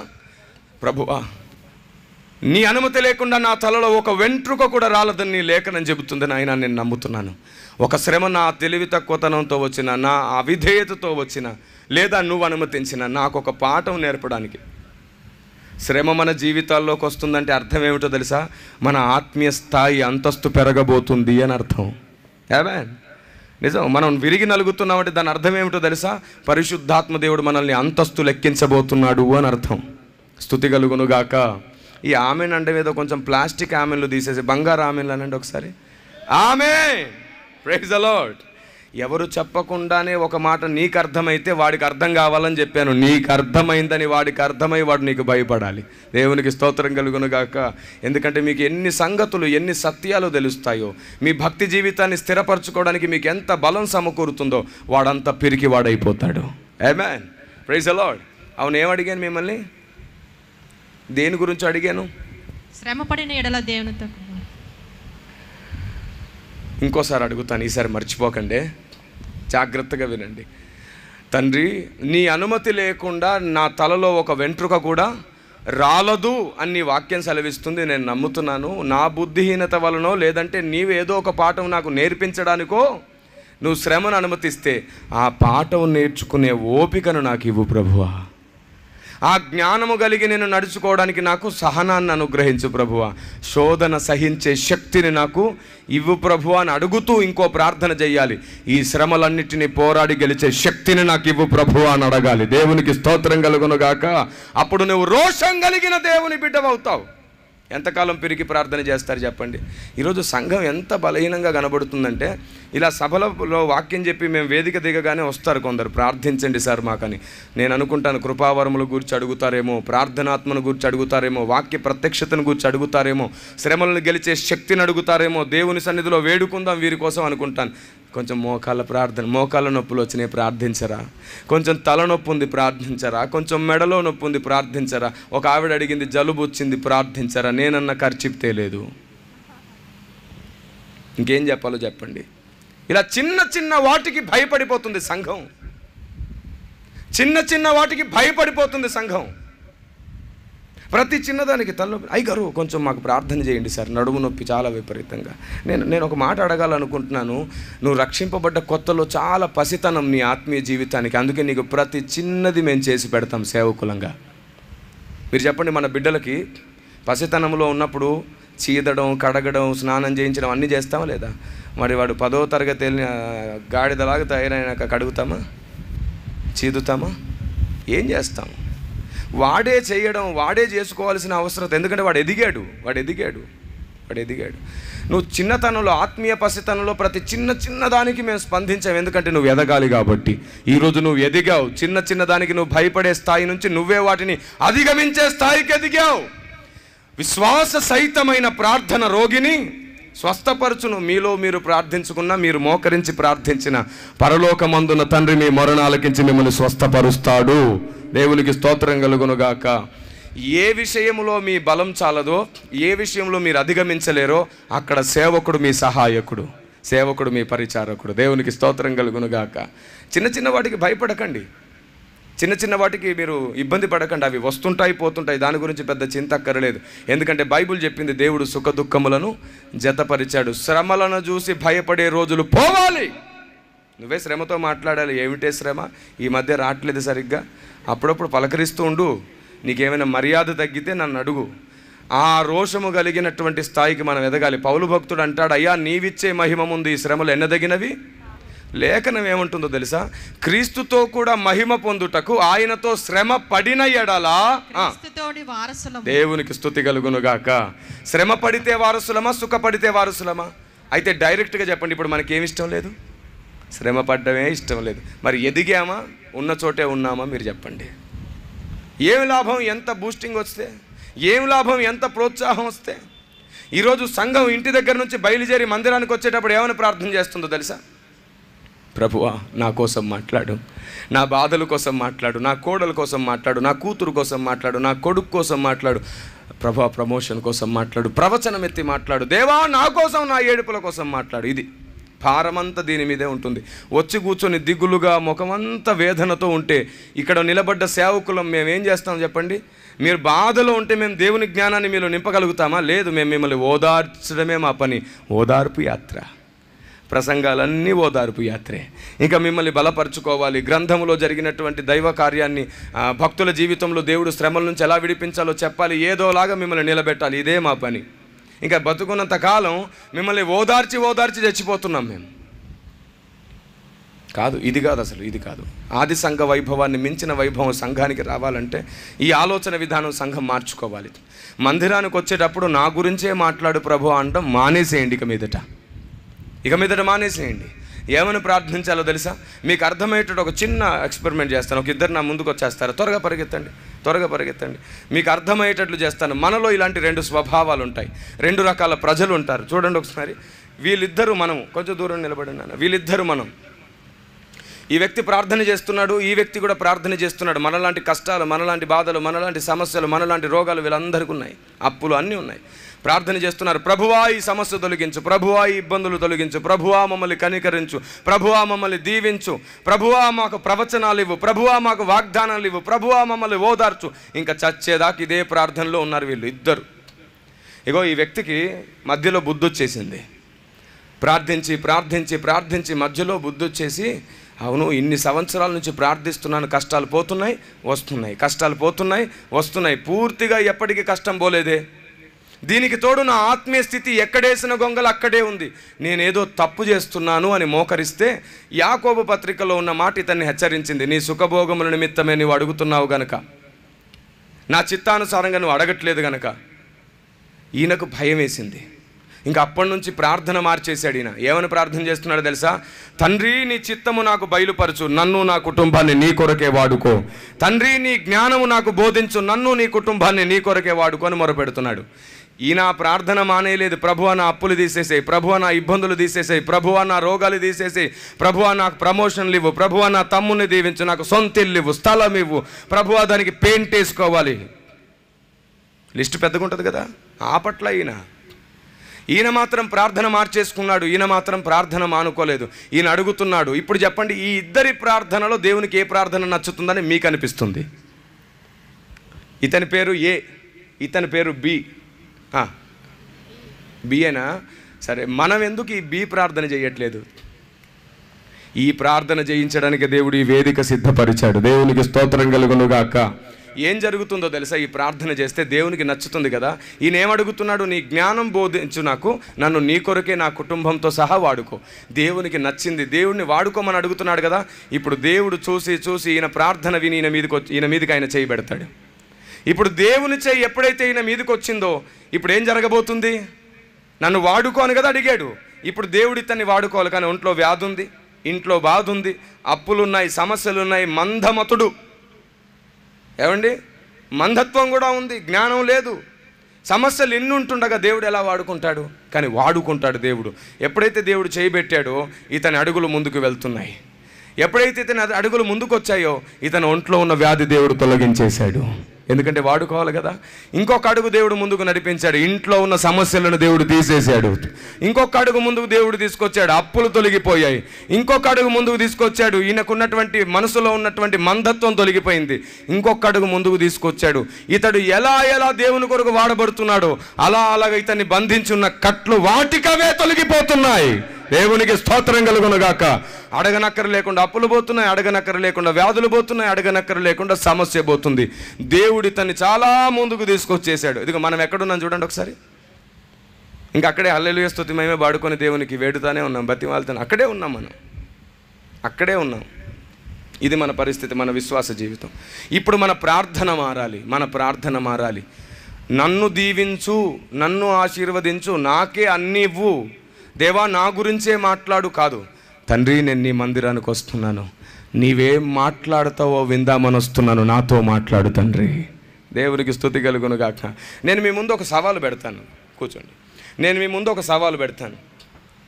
నేను ఇది ప్రాక్టికల్గా అనుభవించాను, మీకు అందుకే చెప్తున్నాను. ఆత్మీయ జీవితం అనేది ఒక్క రాత్రిలో బంపర్ ఆఫర్గా ఏది మారదు, ఒకరోజు ఏది మారదు. అనేక రోజుల నీ విశ్వాసాన్ని, నీ వ్యక్తిత్వాన్ని, నీ శిష్యత్వాన్ని చూస్తున్న దేవుడు న్యాయంగా నీ జీవితాన్ని ఒక్కొక్క అడుగు పైకెక్కిస్తాడు దేవుడు. ఆమేన్. దేవుడే నిన్ను నిరూపిస్తే, నిన్ను నువ్వు నిరూపించుకోవాలనుకుంటే ఓడిపోతావేమో, కానీ దేవుడే నిన్ను నిరూపిస్తే నీవు చనిపోయిన తర్వాత కూడా దేవుడు నిన్ను గణపరుస్తూనే ఉంటాడు. దేవునికి స్తుతి కలుగునుగాక. ఆమేన్. ఇక్కడ ఉన్నారు. మిమ్మల్ని లోకం త్రోసేసినప్పుడు, మీ వాళ్ళు మిమ్మల్ని తృణీకరించినప్పుడు, నీవు నమ్మిన వారే నిన్ను మోసం చేస్తున్నప్పుడు దేవుడు నిన్ను నిరూపించాలని పూనుకున్నాడు. దేవునికి స్తోత్రం కలుగునుగాక. ఈరోజు ఆయన నిరూపిస్తే ఎలా ఉంటుందో నువ్వు రుచి చూస్తున్నావు. ఆమేన్. అలాగే దేవుడు మనందరి జీవితాలను నిరూపించాలనుకుంటున్నాడు. నిన్ను నువ్వు నిరూపించుకోవాలనుకోకు, నిన్ను నీ దేవుడు నిరూపించే అవకాశం ఇవ్వు. నువ్వు ఓడిపోవు ఇక మీదట. ఆయన ఓడడు, నిన్ను ఓడిపోనివ్వడు. నీ చేతిని పూర్తిగా ఆయన చేతికి అప్పగించు. కానీ అంతకంటే ముందు మనలో ఉన్నటువంటి అల్ప విశ్వాసపు అజ్ఞానములన్నిటినీ సరి చేసుకుందాం. ఇక్కడే బ్రతకడానికి ప్రార్థనలు మానుకుందాం. మీకు తెలుసా, మీరు దేవుణ్ణి చాలా ఎక్కువ ప్రేమిస్తారు, అమితంగా ప్రేమిస్తారు. మీకంటే ఎక్కువ మీరు ప్రేమిస్తారు, మీ భర్త కంటే ఎక్కువ ప్రేమిస్తారు, మీ భార్య కంటే ఎక్కువ ప్రేమిస్తారు, మీ పిల్లల కంటే ఎక్కువ ప్రేమిస్తారు. మీరు అందరికంటే ఎక్కువ, అన్నిటికంటే ఎక్కువ దేవుణ్ణే ప్రేమిస్తారు. ఇప్పుడు కొందరు అవునా నిజమేనా ప్రేమిస్తానా నేను అని కొందరు ఆలోచనలో పడ్డారు. నిజమే, నువ్వు ప్రేమిస్తున్నావు. నీ సమస్యలు, నీ బాధలు, నీ ఇరుకులు నువ్వు ఎంత ప్రేమిస్తున్నావో తెలియకుండా చేస్తున్నాయి. కానీ ఈరోజు దేవుడు నీ నోటి నుండి నువ్వు ఎంత ప్రేమిస్తున్నావో నిరూపించుకోబోతున్నాడు. Praise the Lord. మనం దేవుణ్ణి ఎంత ప్రేమిస్తున్నామో కూడా మనకు తెలియాలి. అప్పుడే సాతానుకు మనం చెప్పగలుగుతాం, నాకు తెలిసలే, నువ్వు నా బలహీనతలు ఏం చెప్పక్కర్లేదు, నా దేవుణ్ణి నేను ఎంత ప్రేమిస్తున్నానో నాకు బాగా తెలుసు, నా దేవుడు నన్ను ఎంత ప్రేమిస్తున్నాడో కూడా నాకు బాగా తెలుసు. నా బలహీనతలు నువ్వు 100 చెబుతావు, నా దేవుడు నన్ను అంతకంటే ఎక్కువ ప్రేమిస్తున్నాడు, నేను నా దేవుడిని అంతకంటే ఎక్కువగా ప్రేమిస్తున్నాను. కృంగుదలకు అవకాశం లేకుండా ఉంటుంది నువ్వెంత దేవునికి ప్రేమిస్తున్నావు తెలిస్తే. ఇప్పుడు మీ నోటి నుంచే నేను కొన్ని సమాధానాలు చెప్పిస్తున్నాను. దయచేసి ఇప్పుడైనా అందరూ మాట్లాడాలి. ముందు మాట్లాడుతున్నారు, వెనుక నుండి కూడా మాట్లాడుదురుగాక. తండ్రి, ఎవరైతే ఇప్పుడు మాట్లాడతారో వారందరినీ దీవించయ్యా. ఇప్పుడు మాట్లాడతారు నాకు తెలుసు. దేవుడు తన హస్తము చేత మిమ్మల్ని మీరు వెళ్తుండగా నడిపించునుగాక. మీ ఇంటి వరకు దేవుడు మీతో నడిచొచ్చునుగాక. మీ ఇంట్లో ఇన్నాళ్ళు మీరు అడిగిన వాటిని దేవుడు సర్వసమృద్ధిగా ఇచ్చునుగాక. ఆమెన్ అన్న వారిని దీవించు ప్రభువా. ఆమెన్. Praise the Lord. ఒకసారి కుడి చేయి ఎత్తి ఆమెన్ అందాం. Amen. Praise the Lord. Right. ఇప్పుడు కూడా మీరు ఇలాగే ఆమెన్ అనాలి, సరేనా? ఒక మాట అడుగుతున్నాను నేను, మీరు చెప్పండి, దేవుడిచ్చే వాటిని ప్రేమిస్తున్నారా, మీరు దేవుణ్ణి ప్రేమిస్తున్నారా? దేవుడు ఇచ్చేవి కావాలా, మీకు దేవుడే కావాలా? మళ్ళీ మాట మార్చొద్దు, నేను ఇంకోటి అడగబోతున్నాను. మాట మార్చొద్దు. రైట్, అడుగుతున్నాను చూడండి. అయితే ఇన్నాళ్ళు నువ్వు చేసిన ప్రార్థనలు, మొక్కిన కోరికలు, కావాలనుకున్న దీవెనలు, ఆశీర్వాదాలు, ప్రమోషన్లు, సొంత ఇల్లు, పెళ్ళిళ్ళు, ఏమేమి అడిగావో అవన్నీ యేసు నామములో ఈ రోజు నుండి నెరవేరకపోయినా పర్వాలేదు గాక. కొందరు పొరపాటికి సభకు వచ్చినట్టున్నా, నేను రాకపోతే బాగుండు, నా నోటితోనే ఆమెను అనిపించిన ఆశీర్వాదపు తలుపులన్నిటికీ తాళాలు వేయిస్తున్నాడు. కొందరు ఆమెను అన్నారు కానీ పోయినాయి. ఆమెన్ ఇంకా పోయినట్టున్నాయి. ఆమెన్ ఆమెన్ అన్న తర్వాత లోన దిగులు ఆవరించింది కొందరికి, అయ్యో అన్నీ పోయేటట్లున్నాయని. కొందరైతే సంతోషంగా అన్నారు, ఎందుకంటే ఏదైనా దేవుడు చూసుకుంటాడులే అని ధైర్యం వాళ్ళకి. అయితే ఒకటి, నేను ఇంకా సెంటెన్స్ పూర్తే చేయలేదు, గాక అనగానే మీరు ఆమెన్ అనేసారు. ఇంకో పదం కూడా ఉంది పక్కన, ఇప్పుడు దాన్ని కూడా మాట్లాడుకుందాం. ఇన్నాళ్ళు నువ్వు ఏం ప్రార్థించావో, ఏం కోరుకున్నావో, ఏం కావాలని వేడుకున్నావో, ఆశీర్వాదాలు, దీవెనలు, వివాహాలు, ఉద్యోగాలు, సొంత ఇల్లు, ఏమేమి అడిగావో అవన్నీ ఈ రోజు నుండి యేసు నామములో అవి నెరవేరకపోయినా పర్వాలేదు గాక. కానీ ఈ నిమిషం నుండి ప్రతి నిమిషం దేవుడు నీ పక్కనే ఉండును గాక. ఆమేన్. దేవునికి స్తోత్రం కలుగును గాక. చూసారా, మీ మనస్సు ఎంతగా దేవుణ్ణి ప్రేమిస్తుందో. నేను అడిగినవి నా తండ్రి ఇవ్వకపోయినా పర్లేదు సార్, ఆయన ఉంటే చాలు అని నువ్వు కోరుకుంటున్నావు. అంత ప్రేమిస్తున్నావు నువ్వు దేవుణ్ణి. దేవునికి స్తుతి కలుగును గాక. సాతానుకు చెప్పు, రే నేను దేవుణ్ణి ఎక్కువగా ప్రేమిస్తున్నాను, నా దేవుడు నాకు ఏమి ఇవ్వకపోయినా పర్వాలేదు, నేను దేవుణ్ణి ప్రేమిస్తున్నాను. దేవునికి స్తుతి కలుగును గాక. ఆమేన్. ఆయన ప్రేమను నమ్ముకొని ఆయన పాదాలను ఎప్పుడు ఆశ్రయించండి, తప్పకుండా ఆయన మిమ్మల్ని చేయి విడవడు. స్తుతి కలుగును గాక. దేవునికి మహిమ కలుగును గాక. కాబట్టి ఆత్మీయ జీవితానికి 2 కావాలి మనకు. ఒకటి వాక్య సత్యము, రెండవది విధేయత విశ్వాసము. వాక్య సత్యము, విధేయత విశ్వాసము. సత్యం అనేది మనకు నచ్చిన కోణంలో దొరకదు, ఆయన చెప్పిన కోణంలోనే మనకు అర్థం కావాలి సత్యం. Praise the Lord. ఆమేన్. నేను ఒకరోజు సువార్త చెబుతూ క్రైస్తవ వ్యతిరేకులు కూడా ఆలోచించాలని చెప్పి ఒక మాట అన్నాను. ఏమన్నానంటే, బ్రదర్ మీరందరూ తొందరపడి ఆవేశపడుతున్నారు కానీ ఈ సమస్త సృష్టిని చేసింది ఒక్కడే. ఆ ఒక్కడిని గుర్తించడానికి దేవుడు దేశములన్నిట ఆధారాలు పెట్టాడు. ప్రతి దేశంలో ఆయన్ని గుర్తించడానికి కొన్ని ఆధారాలు ఉన్నాయి బ్రదర్ అన్నాను.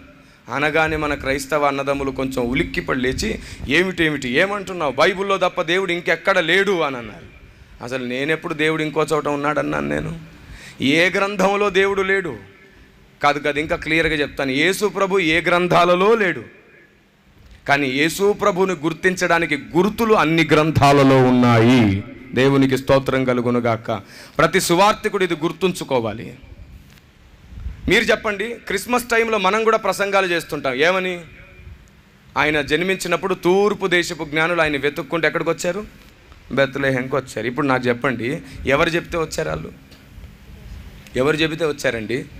మీ స్మార్ట్ ఫోన్లో ఇప్పుడు నేను చెప్పే గ్రంథాన్ని మీరు డౌన్లోడ్ చేసి చూసుకోండి.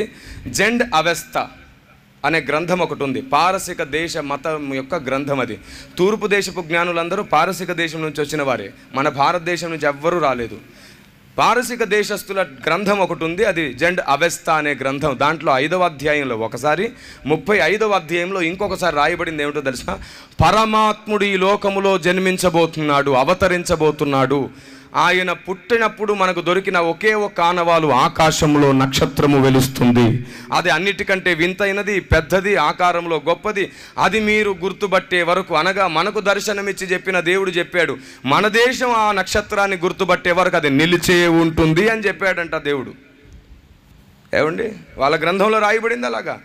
ఆయనను వెతికి కనుగొనేంత వరకు ఆ నక్షత్రం ఆకాశంలోనే ఉంటుందంట. ఏ నక్షత్రమైనా నెలకో 2 నెలలకు మారిపోతుంది, కానీ ఈ నక్షత్రం మారలేదు. ఆయన జన్మించినప్పటి నుంచి ఆ నక్షత్రం పైనే ఉంది. నెల అయింది, 2 నెలలు, 3 నెలలు, సంవత్సరం, అలాగే ఉంది ఆ నక్షత్రం. ఆ దేశ పెద్దలు వాళ్ళ గ్రంథ ప్రకారంగా వెతకడం ప్రారంభించారు. ఇదేమిటి, ఈ నక్షత్రం పోవట్లేదు, కాబట్టి దేవుడు మన పితరులకు చెప్పిన నక్షత్రం ఇదే అని గుర్తించి వారు బయలుదేరి ఆయన వెతుక్కుంటూ వచ్చారు ఆ నక్షత్రాన్ని చూసి. అందుకే యేసుప్రభు దగ్గరికి జ్ఞానులు వచ్చే సమయానికి యేసుప్రభు వయసు 2 సంవత్సరాలు దాదాపు. వెంటనే పశువుల పాక దగ్గరికి రాలేదు. మనం ఫ్లెక్సీలో చూపిస్తాం, అలాగా క్యాలెండర్లో చూపిస్తాం, లేని అన్ని మనమే చూపిస్తామండోయ్. ఎందుకంటే చిన్నప్పటి నుంచి మనకు అలవాటు కదా, దాన్ని మనం బాగా ఎక్స్పోజ్ చేసేస్తాం. మనకు చాలా వాటిని తప్పు అంటాం, కానీ మనలో ఉన్న తప్పును చూసుకోలేం. ఒక్కసారి అద్దం ముందు నిలబడి ఆలోచించుకోండి, యథార్థంగా మొత్తం బయటపడిపోతుంటాయి. జాగ్రత్తగా ఒకసారి ఆలోచించి చూడండి. పశువుల పాక దగ్గరికి జ్ఞానులు రాలేదు, ఇంటి దగ్గరకు వచ్చారంట వారు. ఆయనని ఇంటిలోనికి వచ్చి పూజించారంట. అప్పటికి యేసుప్రభు వయసు 2 సంవత్సరాలు. బైబిల్లో డైరెక్ట్గా ఏం లేదు ఆయన వయసు 2 సంవత్సరాలు ఉన్నప్పుడు జ్ఞానులు వచ్చెను అని. అలా డైరెక్ట్గా లేని దానికి కూడా డైరెక్ట్ ఆధారాలు ఉన్నాయి. ఏమిటో తెలుసా? జ్ఞానులు వచ్చిన కాలాన్ని పరిశీలనగా తెలుసుకొని ఎన్ని సంవత్సరాల పిల్లల్ని చంపమన్నాడు హేరోదు? 2 సంవత్సరాల లోపు పిల్లల్ని చంపేయమన్నాడు. ఇప్పుడు చెప్పండి, యేసుప్రభు ఎంత వయసు అని తెలుసుకున్నాడు ఆయన? అదన్నమాట. అలాగూ దేవుని సంగతులను స్పష్టంగా నేర్చుకోవాలి, తెలుసుకోవాలి. మీలో చాలామందికి తెలిసే ఉంటుంది, మరి ఈ విషయాలు మీరు ఆల్రెడీ నేర్చుకొని ఉంటారు. మీరు పరిశీలనగా చదివితే ఈ సంగతులన్నీ మీ ముందు ఉంటాయి. ఈలాగున తడువులాడి కనుగొను నిమిత్తము ఒకే మనిషి ద్వారా పుట్టినటువంటి వారిని దేవుడు ఆయా జాతుల ప్రజలందరినీ కన్నాడు కదా. అపోస్తల కార్యం 17వ అధ్యాయంలో రాయబడిన మాట ఏదైతే ఉందో, ఒకని నుండి ప్రతి జాతి మనిషిని ఆయన పుట్టించి వారందరూ తడవులాడి కనుగొని నిమిత్తం కొన్ని ఆధారాలు దేవుడు పెట్టాడు. గ్రంథాలలో దేవుడు లేడు, గ్రంథాలలో ఆయన్ని వెదికే అవకాశాలు పెట్టాడు. ఏ గ్రంథంలో క్రీస్తు లేడు, కానీ క్రీస్తు వైపు రావడానికి కొన్ని ద్వారాలు దేవుడు అక్కడ పెట్టాడు. దేవునికి స్తోత్రం కలుగునుగాక. ఆమేన్. పౌలు భక్తుడు కూడా ఏథెన్స్ పట్టణానికి వెళ్ళి, మీరు తెలియక దేని యందు విశ్వాసం ఉంచారో దాన్ని చెప్పడానికి వచ్చాను, కొత్తదేదో అనుకొని నన్ను తృణీకరించకండి, మన పెద్దలు వెతికిందే అన్నాడు. ఈరోజు మనం ఏం చేస్తున్నామో తెలుసా? సువార్త చేసేటప్పుడు ముందు వాడిని గిల్లి అని జోలబాడతాం. మనం యూదుల్లాగా ప్రవర్తిస్తున్నాం. అవును, మనం యూదుల్లాగే ప్రవర్తిస్తున్నాం, పరిసయ్యుల్లాగే ప్రవర్తిస్తున్నాం, అధిక నీతిమంతుల్లాగే ప్రవర్తిస్తున్నాం. మన ప్రవర్తన ద్వారా అనేక ఆత్మలు రక్షణకు దూరం అయిపోతున్నాయి. మన ప్రవర్తన ద్వారా అనేకులు దేవుణ్ణి విమర్శిస్తున్నారు, దూషిస్తున్నారు. మీకు ఒక్క మాట చెప్పనా? క్రైస్తవ్యం, ఇది నేను చెప్పాలనుకున్న 3వది, క్రైస్తవ్యం లోకానికి అపార్థమయ్యింది. అర్థము కాలేదు, అపార్థమయ్యింది. దానికి కారణం సాతాను కాదు, మన నోరే. మీరు చెప్పండి, నోరు మంచిదైతే, ఈ నోరు బాగోలేదండి, యూదుడు కూర్చొని ఉన్నాడు ఈ నోట్లో. ఈ స్వభావంలో అధిక నీతిమంతుడు యూదుడు చేరున్నాడు. వాడు ఆచారాలకు ఎక్కువ ప్రాధాన్యత ఇస్తాడు. బల్లగుద్ది ఏసే దేవుడు, యేసు తప్ప ఇంకో దేవుడు లేడని చెబితే సువార్త అనుకునే భ్రమలో మనం ఉన్నాం. యెహోవాయే దేవుడు, ఇంకొకరు లేడని వాళ్ళు అంటారు కదా. అలాగే యేసు తప్ప ఇంకో దేవుడు అని చెబితే ముఖం మీద చెప్పినట్లంట, ఉన్నది ఉన్నట్లు చెప్పినట్లంట, కుండ బద్దలు కొట్టినట్లు చెప్పినట్టంట. అది కాదు, నేనంటాను ఏమిటంటే వాడిని గిల్లినట్టు చెప్పినట్టు. అది మీరు చెప్పండి, మా అమ్మ తప్ప ఇంకే అమ్మ మంచిది కాదంటే మీకు ఎవరికైనా నచ్చుతుంది ఈ మాట? నెక్స్ట్ నా మాట వింటారా మీరు? నా దేవుడు తప్ప ఇంకే దేవుడు కాదంటే వాడు నెక్స్ట్ చెప్పేది వింటాడా? ఫస్టే వాడి ఈగో హట్ అవుతుంది, వాడి వ్యక్తిత్వం దెబ్బతింటుంది, వాడు ఆలోచించడం మానేసి నీ మీద రాళ్ళు రుబ్బుతాడు. అవునా కదా? పాము వంటి వివేకమేది, పావురం వంటి నిష్కపటమేది? మన నోరు సరిగ్గా లేనందుచేత ఎంతమంది సువార్థికుల్ని పోగొట్టుకున్నామో తెలుసా? ఎంతమంది సేవకులు చనిపోయారో తెలుసా? మనం అనుకుంటాం దాని పేరు రోషం, అధిక నీతి.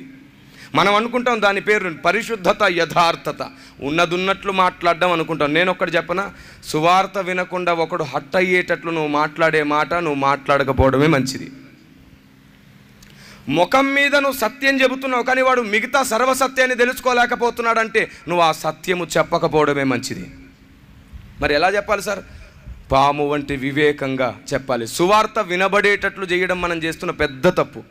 సువార్త వినబడేటట్లు చేయకండి, సువార్త అర్థమయ్యేటట్లు చేయండి. పరిశుద్ధాత్మదేవుడు కార్యం చేసుకుంటాడు. దేవునికి స్తోత్రం కలుగునుగాక. మనం చెప్పే ఒక్క మాట అయినా సరే వాడికి కరెక్ట్ అనిపించాలి. ఇతడు చెప్పేది నిజమే అని ఒక్కసారి అనుకుంటే చాలు, మిగతాది పరిశుద్ధాత్ముడు ఆ హృదయంలో చేసుకుంటాడు కార్యాన్ని. ఆమేన్. మనం అది చెయ్యం. నా దేవుడే దేవుడు, ఆయన నమ్మకపోతే నువ్వు నరకం, అంతే. నమ్ముతావా చస్తావా? మీరు చెప్పండి, ఇది సువార్తనా? ఇది సువార్త ఏంటండి? అందుకే లోకం మనల్ని ఏమంటుందో తెలుసా? వీళ్ళు మతం మార్పిడి చేసేవాళ్ళు, వీళ్ళు కులాన్ని మారుస్తున్నారు. నేను మిమ్మల్ని డైరెక్ట్గా మాట్లాడుగుతున్నాను, క్రైస్తవుడు మతాన్ని మారుస్తున్నాడా? క్రైస్తవుడు కులాన్ని మారుస్తున్నాడా? మన ధ్యేయం మతం మార్చడమా? మన ధ్యేయం కులం మార్చడమా? మన ధ్యేయం ఆచారాలు సాంప్రదాయాలు మార్చడమా? ఇలాగనండి, లేదంటే ఇలాగనండి, ఏదోటి చెప్పండి. మన ధ్యేయము ఆచారాలు మార్చడమా, సాంప్రదాయాలు మార్చడమా? కాదు కదా. మరి ఒక విశ్వాసి, నేను యేసుప్రభుని నమ్ముకున్నానండి, నాకు బాప్తిస్మం కావాలి అంటే ముందు ఆ తాలిది, ఆ మెట్టలిది, ఆ బొట్టుది, ఆ తెల్ల చీర కట్టుకో, ఇవన్నీ ఎందుకు చెప్తున్నాం మనం? బైబిల్లో ఉందా అలా చెప్పమని? ఏమంటే బైబిల్లో ఉందా? ఏది వ్యక్తి తన భక్తి చేస్తూ చేస్తూ చేస్తూ తెలుసుకోవాలో వాడు భక్తుడు కాకముందే మనం నేర్పించేస్తున్నాం. అందుకే వాడికి ద్వేషం కలుగుతుంది, ద్వేషం కలుగుతుంది. మీకు తెలుసా, ఒరిస్సా రాష్ట్రంలో గ్రాండ్ స్టైన్స్ గారు ఎందుకు చనిపోయారో? ఒక విశ్వాసి చేసిన తప్పు వల్ల. దారాసింగ్ చంపాడని మనకు తెలుసు, కానీ దాని వెనకున్న చరిత్ర చెప్తున్నాను వినండి.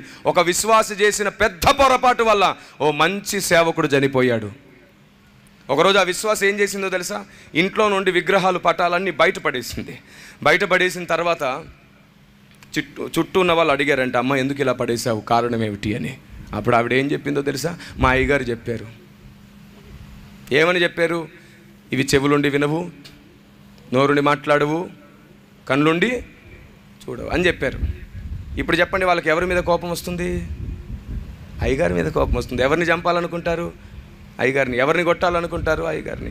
చాలామంది మనల్ని అడుగుతుంటారు, మీ చర్చికి వచ్చి మేము కేక్ తింటాం, ప్రసాదం తింటాం, మీరెందుకు మా ప్రసాదం తినరు అని అడుగుతారు. మీ చర్చికి వచ్చి మేము కేకులు తింటాం, మీరు పెట్టే బిర్యానీ తింటాము, మీరు మా దగ్గరకు వచ్చి మా ప్రసాదం ఎందుకు తినరు అంటారు. మనం ఏం చెప్తాం తెలుసా? డైరెక్ట్, మా అయ్యగారు తినొద్దు అన్నాడు.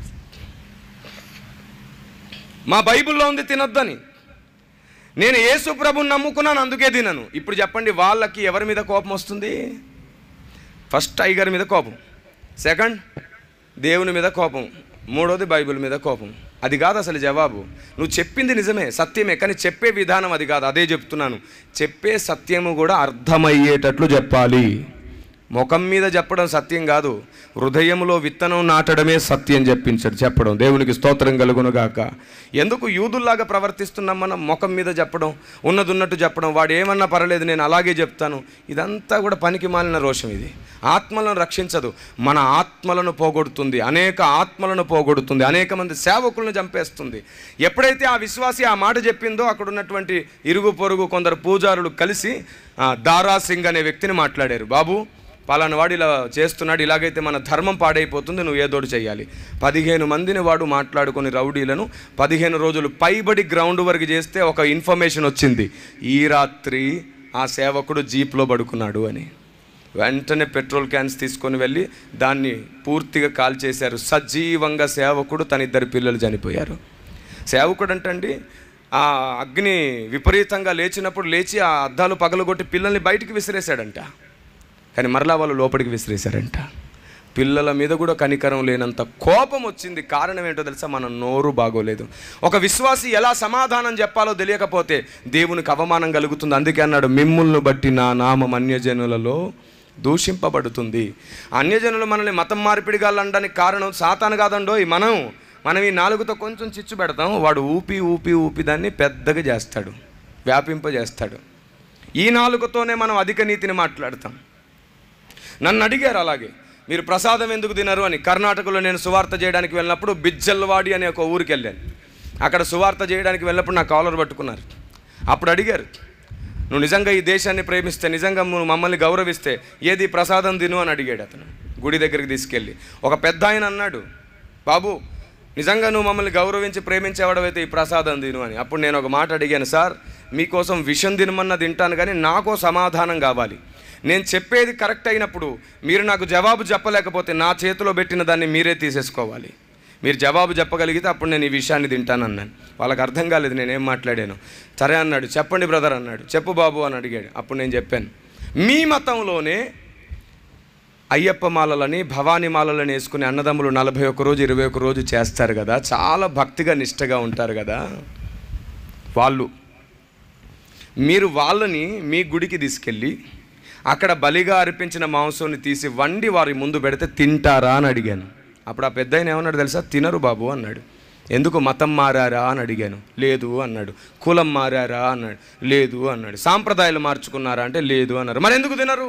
నిష్టలో ఉన్నారు, దీక్షలో ఉన్నారు. ఈ టైంలో వారు తినకూడదు మేము పెట్టకూడదు. పెడితే పెట్టినందుకు మాకు శాపం, తిన్నందుకు వారి దీక్ష పాడైపోతుంది, మేము పెట్టం అన్నాడు ఆయన. మా పెద్దలు మాకు అలా దీక్షలు పాడవడం నేర్పించలేదన్నాడు. అప్పుడు నేనేమన్నాను తెలుసా, అయితే బాప్తిస్మం ద్వారా మేము జీవితకాలం దీక్షలో ఉన్నాము. దేవునికి స్తోత్రం కలుగునుగాక. బాప్తిస్మం ద్వారా జీవితకాలం మేము నిష్టలో ఉన్నాం. మేము ఆ ఒక్కటే తినలేం. ఒక రూపం ముందు పెట్టింది, ఒక విగ్రహం ముందు పెట్టింది మేము తినలేం. మీ ఇంటికి పిలిచి కారంతో పెట్టిన మేము తింటాం. మీ ఇంటికి పిలిచి మీరు ఉత్తి నీళ్లు పోసిచ్చిన మేము తింటాం. ఎందుకంటే మేము మిమ్మల్ని ప్రేమిస్తున్నాం. మా నిష్టను పాడవు కాకుండా మీరు చూసుకోవాల్సిన బాధ్యత మీది. మీ పెద్దలు నేర్పించారు కదా నిష్ట పాడు చేయకూడదని. నిష్ట పాడు చేస్తే శాపం అన్నారు కదా. అంటే ఆ పెద్ద ఆయన ఏమన్నాడు తెలుసా, ఏంటి బాబు బాప్తిస్మం అనేది నిష్టకు సంబంధించిందా, దీక్షకు సంబంధించిందా? మా కోడల్ని అడిగానండి నేను ఒకసారి. వాళ్ళ కోడలు చెప్పిందంట, ఏమ్మా ప్రసాదం ఎందుకు తినమంటే మా అయ్యగారు చెప్పాడు తినొద్దని. ఆ మాట చెప్పినప్పటి నుంచి అంటండి ఆయనకు ఆ ఊర్లో అయ్యగారు అంటే అసలు పడదంట. వాళ్ళ వీధికి సువార్తి కూడా వచ్చినా రానివ్వడంట. 40 కుటుంబాలు ఉంటాయి ఆ వీధిలో. 40 కుటుంబాలకు సువార్త అందకుండా పోతుంది. ఎందుకో తెలుసా, జవాబు చెప్పడం రాకపోతే తప్పకుండా సాతానుకు సహాయం జరుగుతుంది. మీరు చెప్పండి, అయ్యగారు చెప్పినందుకు తినట్లేదని చెబితే వాళ్ళకి అర్థమవుతుందా? అసలు మనం ఎందుకు తినట్లేదో వారికి అర్థమయ్యేటట్లు చెబితే వారికి అర్థమవుతుందా? అప్పుడు వెంటనే ఆయన ఏమన్నాడు తెలుసా, క్షమించండి బాబు ఇది దీక్ష అని మాకు తెలియదు అని చెప్పి దాదాపుగా మధ్యాహ్నం 2 అవుతుంది. నేను ఆ ఊరికి నడుచుకుంటూ వెళ్ళాను సువార్త చేయడానికి. 12 సంవత్సరాల క్రితం జరిగింది ఇది. ఆయనే తన ఇంటికి తీసుకెళ్ళి వేడి వేడి అన్నం పచ్చడితో నాకు పెట్టాడు ఆ రోజు. దేవునికి స్తోత్రం కలుగునుగాక. నా కాలర్ పట్టుకున్నవాడు నా మాటలు అర్థం చేసుకున్నాడు. నోరు మంచిదైతే ఇప్పుడు మనం ఏం చేస్తున్నావు తెలుసా, రోషంగా మాట్లాడి తప్పు చేస్తున్నాను. నేను మరలా చెప్తున్నాను, నువ్వు చెప్పేది సత్యమే కావచ్చు. ఆ సత్యము వలన ఎదుటివాడు గాయపడి దేవుణ్ణి ద్వేషించేటట్లు మారే అవకాశం ఉంటే దాన్ని నువ్వు అర్థమయ్యే కోణంలో చెప్పు, వాడు ఆలోచించేటట్లు చెప్పు. ఏమేన్? ఆ మిషన్ సమన్వయతనే నేను ప్రారంభించాను. చాలామంది అంటుంటారు, సార్ ఏంటి సార్ మీరు అలాగన్నారు, డైరెక్ట్గా చెప్పేయండి అంటారు. ఆత్మల పట్ల భారం ఉంటే కదా ఆ మాట అనడానికి, ఆత్మల్ని రక్షించాలని తపన ఉంటే కదా. పౌలు మాట అన్నాడు రోమపత్రిక 9వ అధ్యాయంలో, అవసరమైతే దేహ సంబంధులైన నా సహోదరులను కాపాడుకోవడానికి క్రీస్తు నుంచి వెడలి నేను శాపగ్రస్తున్నైనా అవుతానన్నాడు. ఎందుకంటే ఆత్మల సాంపాద్యత అంత ముఖ్యం.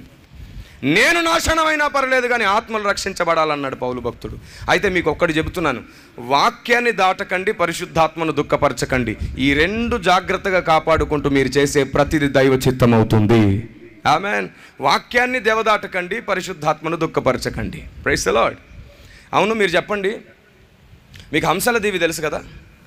ఆ దగ్గరలో ఒకసారి నేను 3 రోజులు సేవకుల సదస్సులో వాక్యం చెప్పడానికి వెళ్ళాను. 3వ రోజు మధ్యాహ్నం ఖాళీ ఉండింది. నన్ను ఆ హంసల దీవికి తీసుకెళ్లారు.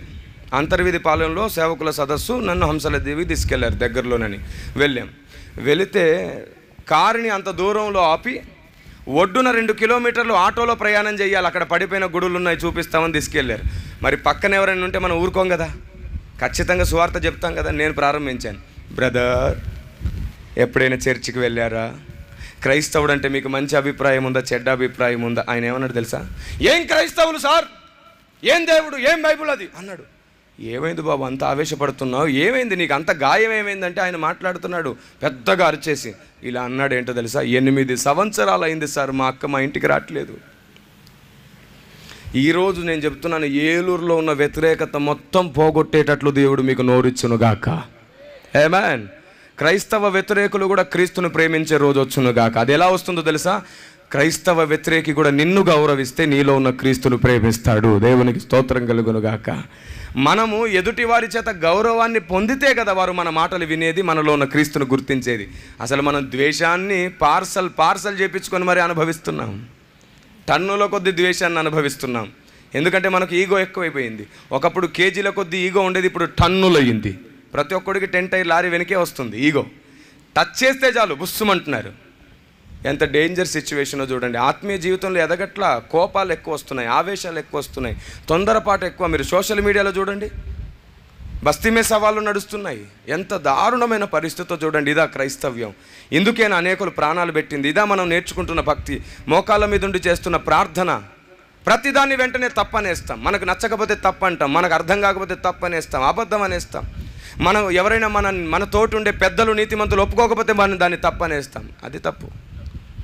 దేవుడు ఏదైనా మన చెవిన పెడితే అది నిజమా కాదా అని పరిశీలనకు నువ్వు పూనుకోవాలి. ఆయనకు మొరపెడితే ఆయన మాట్లాడే దేవుడు. దేవునికి స్తోత్రం కలుగును గాక. తొందరపడి తీర్పు తీర్చడం కాదు గ్రంథం నేర్పించింది. తొందరపడి మోకరించు, దేవుడు నీతో మాట్లాడుతాడు. ఆమేన్, ప్రైజ్ ద లార్డ్. ఈ ఆత్మీయ జీవితానికి వేరుగా ఈరోజు నోరు జారీ చేస్తున్న పని. ఆయన ఏమన్నాడు తెలుసా? 8 సంవత్సరాలు అవుతుంది సార్ మా అక్క మా ఇంటికి రాలేదు. నేను అన్నాను, దానికి నా దేవుడు ఎందుకు తప్పు చేసినట్లు బాబు? మీ అక్క రాకపోతే బైబిల్లో తప్పే ఉంది, క్రైస్తవంలో తప్పే ఉందంటే ఆయన అన్నాడు ఏంటో తెలుసా? అన్నాడు, మా అక్కను అడిగాను, మా చావులకు రాదు, మా పెళ్ళిళ్ళకి రాదు, మా ఫంక్షన్లకు రాదు, ఎందుకు రావి అంటే నేను దేవుని నమ్ముకున్నాను, మీరు నమ్ముకోలేదు అంటదంట. అలాంటి అక్కలు ఇక్కడ ఉండే ఉంటారు. మీ వల్ల ఎంతమంది తమ్ముళ్ళు, ఎంతమంది అన్నదమ్ములు, ఎంతమంది అక్క చెల్లెళ్ళు, ఎంతమంది బంధువులు క్రీస్తుని ద్వేషిస్తున్నారో మీకు తెలుసా? నేను దేవుని నమ్ముకున్నాను, మీరు నమ్ముకున్నారు కాబట్టి నేను రాను. వాళ్ళ అమ్మమ్మ చనిపోయిందంట, ఆవిడే పెంచిందంటండి పాపం ఈవిడ్ని. చనిపోతే చివరి చూడడానికి కూడా వెళ్ళలేదంట. ఏమిటంటే ఆవిడ నమ్మలేదు, నేను నమ్మాను అందుకే రాననిందంట. ఇప్పుడు చెప్పండి, ద్వేషం కలగదా? ఆయన అన్నాడు తెలుసా? మీ బైబుల్ ఏం బైబుల్ అండి, మీ దేవుడు ఏం దేవుడు అండి, ప్రేమల్ని చల్లారి చేస్తున్నారు, మనుషుల్ని దూరం చేస్తున్నారంటే అప్పుడు నేను వెంటనే బైబుల్ తెరిచి ఆయనకు ఒక వచనం చూపించాను. ఏమండి, బైబుల్ దుఃఖపడేవారితో కలిసి దుఃఖపడమనింది, సంతోషపడేవారితో కలిసి సంతోషపడమనింది. అంత మాత్రమే కాదు, ఈ మనుషులకు దూరంగా ఉండమని బైబుల్ చెప్పలేదు. వీళ్ళందరికీ దూరంగా ఉండాల్సి వస్తే ఈ లోకాన్ని విడిచిపెట్టి వెళ్ళాల్సి వస్తుందని పౌలు భక్తుడు చెప్పాడు. చూడండి, అంటే ఆయన అన్నాడు, మరి బైబిల్లో ఒకటి ఉంటే ఈరోజు అందరు అదెందుకు చెప్తున్నారు అలాగా? ఇప్పుడు చెప్పండి, అవగాహన లేనందుచేత మనం ఏం చేస్తున్నాం? మన నోటిని సాతానుకు సహాయంగా వాడుతున్నాం, ఆయుధంగా వాడుతున్నాం. మనం తప్పు చేస్తున్నాం. సువార్తను చెప్పడం మనకు రాకపోతే వచ్చిన వారి కోసం మొరపెట్టండి, కానీ మీరు వీధుల్లోకి వెళ్ళి చేయకండి. మీకు ఎవరైనా ప్రశ్న అడిగితే మీకు తెలియకపోతే తెలియదని చెప్పండి, కానీ మీకు నచ్చింది చెప్పకండి. మీ నోరు సాతానుకు సహాయంగా మారకండి, మీరు సాతానికి బూరలుగా మారకండి. తెలియకపోతే దేవుని దగ్గర మొరపెట్టండి, అడగండి. ఇదిగోండి, అలాంటి 100 ప్రశ్నలకు మీకు జవాబు చెప్పడానికి ఇటీవలి కాలంలో విడుదలైనటువంటి ఒక అద్భుతమైన పుస్తకం సనాతన సత్య పరిరక్షణ. ప్రారంభము నుండి ఏ సత్యం ఉందో దాన్ని పరిరక్షిస్తున్నాము. అంత మాత్రమే కాకుండా ప్రపంచమంతట నిజదేవుని ముద్ర అనే ఈ పుస్తకం ఉంది. ఇవి కానీ మీరు తెలుసుకుంటే ఎలాంటి గడ్డు ప్రశ్నకైనా సరే సులువుగా జవాబు చెప్పేస్తారు. చివరికి బైబిల్లో దొర్లినటువంటి చరిత్రలోని అపశృతులను వాడు ఎత్తిపట్టి మనల్ని విమర్శిస్తున్నాడు క్రైస్తవ వ్యతిరేకి. దానికి కూడా బైబిలే జవాబిస్తుంది. దేవునికి స్తోత్రం కలుగును గాక. బైబిల్ని నిలదీయడం ఎవరి తరం కాదు, బైబిలే అందరినీ తిరిగి కడుతుంది. దేవునికి స్తుతి కలుగును గాక. ఆమేన్. బైబిల్ని విమర్శిస్తే బైబిల్ ఎవరిని తన్నదు, బైబిల్ అందరినీ హత్తుకొని కలిపేసుకుంటుంది. అది నా గ్రంథం. దేవునికి స్తోత్రం కలుగును గాక. మనం తంతం అంతే, బైబిల్ తన్నదు. బైబిల్ అందరినీ హత్తుకొని లోపలికి కలుపుకుంటే మనం బయటికి తంతాం. ఇది మనం భక్తి నేర్చుకోవట్లేదు, రోషం నేర్చుకుంటున్నాం. భక్తి నేర్చుకోవట్లేదు, సహనం నేర్చుకోవట్లేదు, తొందరపాటు నేర్చుకుంటున్నాం. ఇందులోంచి మనం జాగ్రత్త పడాలి. మీరు ఏ సంఘం నుంచి వచ్చారు, ఏ ప్రాంతం నుంచి వచ్చారు, మీ సేవకులు ఎవరు నాకు తెలియదు, కానీ ఈ స్వభావం మాత్రం మనల్ని ఏలుతుంది, ఈ ఆలోచన మాత్రం మనల్ని ఏలుతుంది. నేను అప్పుడు ఆ బ్రదర్తో ఏం చెప్పానో తెలుసా? బ్రదర్, చావులకు వెళ్ళొద్దని, పెళ్ళిళ్ళకు వెళ్ళొద్దని, క్రీస్తుని ఎరగని వారి ఫంక్షన్లకు వెళ్ళొద్దని నా గ్రంథం చెప్పలేదు. మీరు చెప్పండి, చెప్పిందా? యూదులకు చెప్పింది. అది యూదుల పద్ధతి, అది యూదుల ఆచారం, అది యూదుల సాంప్రదాయం. అది 40వ ఆయన గ్రంథాన్ని చదువుతున్నాను. చనిపోయే లోపు 100 సార్లైనా చదవాలనే తపనైతే ఉంది, కానీ సమయం దొరకట్లేదు. అయినా సరే ప్రతిరోజు చదవకుండా బ్రతకలేం మనం. ఆమేన్, ప్రైజ్ ది లార్డ్. ప్రతిరోజు ఆయన గ్రంథాన్ని చదవాల్సిందే. ఎందుకు నాకు ఇంత తక్కువ సార్లు నేను బైబిల్ని చదివానంటే మిగతా గ్రంథాలన్నిటిని కూడా మదిస్తూ కూర్చున్నాను. నేను ఏది విడిచిపెట్టలేదు, ఒక బల్లి శాస్త్రం తప్ప. మిగతా అన్నిటి మీద ఒక దేవుడు ఒక ఆలోచన ఇచ్చాడు, ఒక గ్రిప్ ఇచ్చాడు. ఎందుకో తెలుసా? లోకం అడిగే ప్రతి ప్రశ్నకు మనమే జవాబు. ఆమేన్. లోకం అడిగే ప్రతి ప్రశ్నకు మనమే జవాబు. Praise the lord. నాకు తెలుసు అని అన్నీ ఒకటేసారి చెప్పుకోకూడదు. సమయోచితంగా ప్రతిదాన్ని స్థాపించి తీరాల్సిందే. ఎదుటివాడు ఏం నమ్ముతున్నాడో మనకు తెలిస్తే మనం ప్రతి ఒక్కడికి సువార్త చేయగలుగుతాం. మనం అంటాం బైబిల్ తప్ప ఇంకేం చదవకూడదు అనే వాళ్ళు ఉన్నారు. అవగాహన లోపం. పౌలు భక్తునికి ఏథెన్స్ కవీశ్వరులు ఏమనుకుంటున్నారో తెలుసు, మనకు కూడా తెలియాలి ఎవరెవరు ఏమనుకుంటున్నారో, ఏమేం నమ్ముతున్నారో. దేవునికి మహిమ కలుగును గాక. అక్కడ తెలుసుకున్న విషయాన్ని తీసుకొచ్చి మరలా రాత్రి సేవకుల సదస్సులో చెప్పాను నేను. మొత్తం చెప్పిన తర్వాత చాలామంది పశ్చాత్తాపడితే ఒక పాస్టర్మ గారు మాత్రం అడిగారు. ఏమని అడిగారంటే, అన్న ఈరోజు అర్థమైంది మేము ఎంతమందికి అడ్డుగా ఉన్నామో సువార్తకి, ఈరోజు వీటన్నిటిని మేము మార్చుకుంటామన్నా. నిజమే కదా, బైబుల్లో అలా లేదు కదా. క్రీస్తు నెరగని వారి చావులకు వెళ్ళకండి, క్రీస్తు నెరగని వారి పెళ్ళిళ్ళకి వెళ్ళకండి, క్రీస్తు నెరగని వారి ఫంక్షన్లకు వెళ్ళకండి అని లేదు కదా.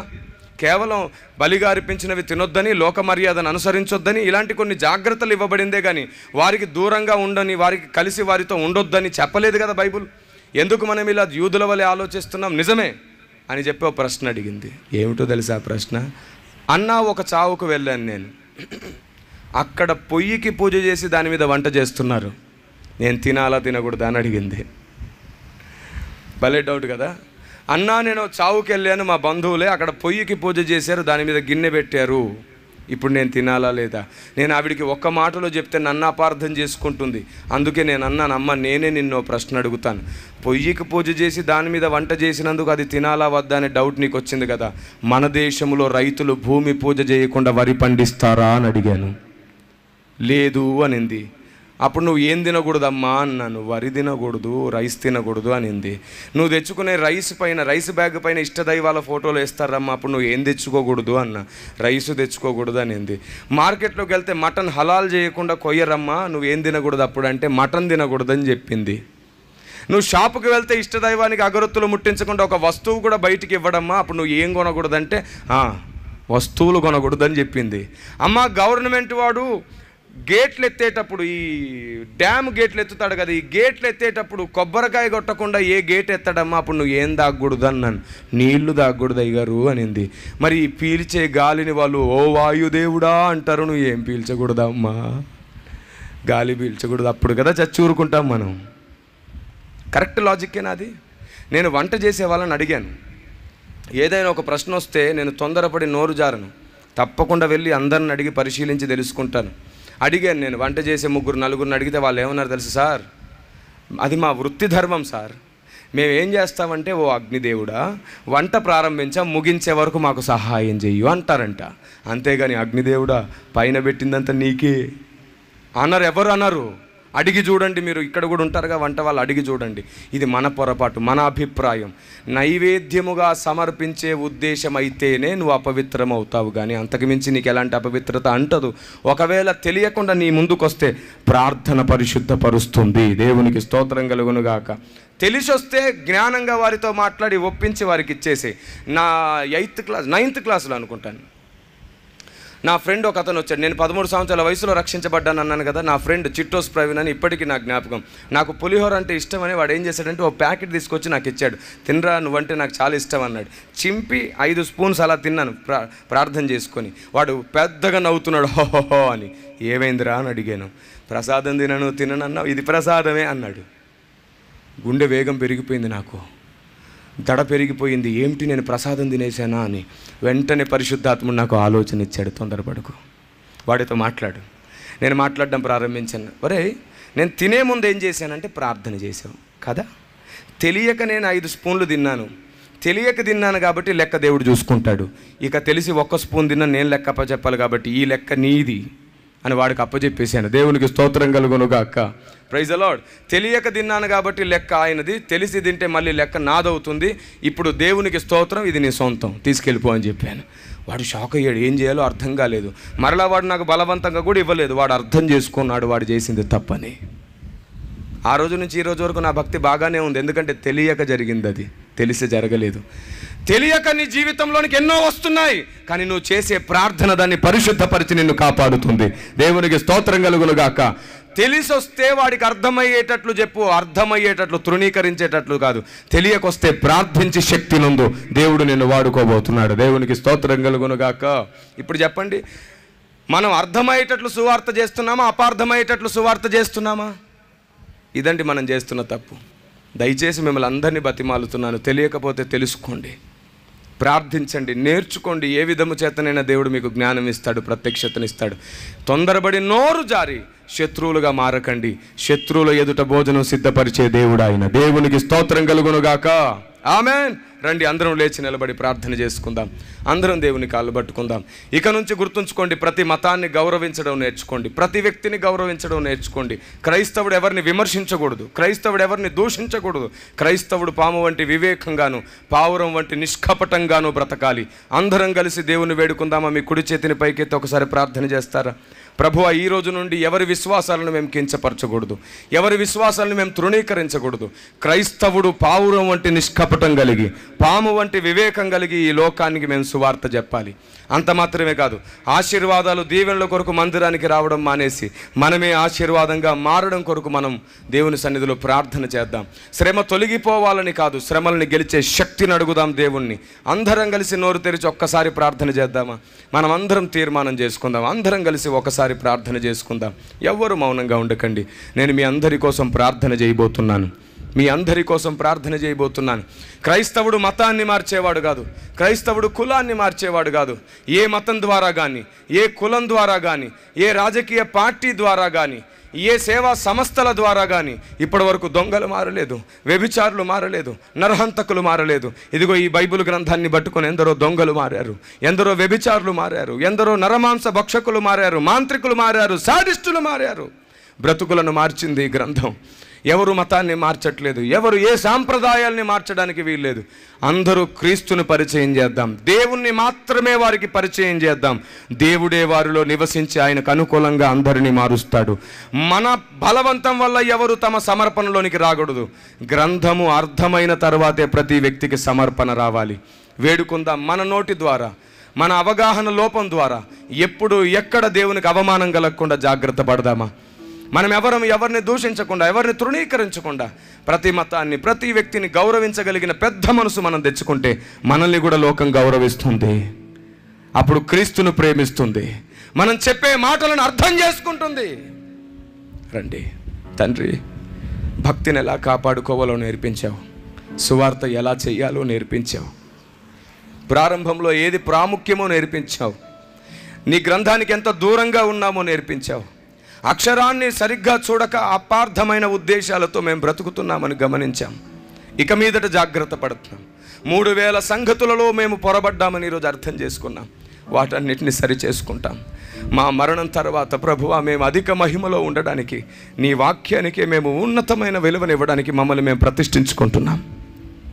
ఏది అవసరమో, ఏది అత్యవసరమో తెలుసుకుందామా? ప్రార్థన చేసుకుందాం.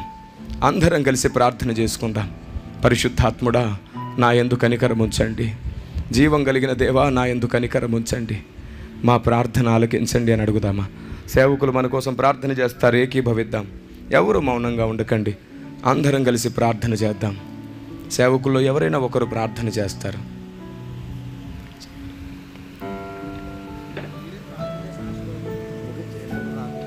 ప్రార్థన చేసుకుందాం. జీవం కలిగిన నా తండ్రి, కనికరం కలిగిన మా ప్రభువా, ఈరోజు నుంచి క్రైస్తవుడు ఎవరికి అపార్థం కాకుండా అర్థమయ్యేటట్లు చేయండి. మేమందరికీ సహకారులం అవుదుముగాక, కానీ వ్యతిరేకులం అవ్వకుండా ఉండున్నట్లుగా చేయండి. మా వల్ల ఎవరికైనా ఏదైనా ఇబ్బంది కలిగితే వెంటనే సరి చేసుకునే మనసు మాకు ఇవ్వండి. అవసరం లేని రోషం ద్వారా శత్రువులను పెంచుకోక, అవసరమైన విధేయత శిష్యత్వంతో అనేకుల్ని సంపాదింతుముగాక.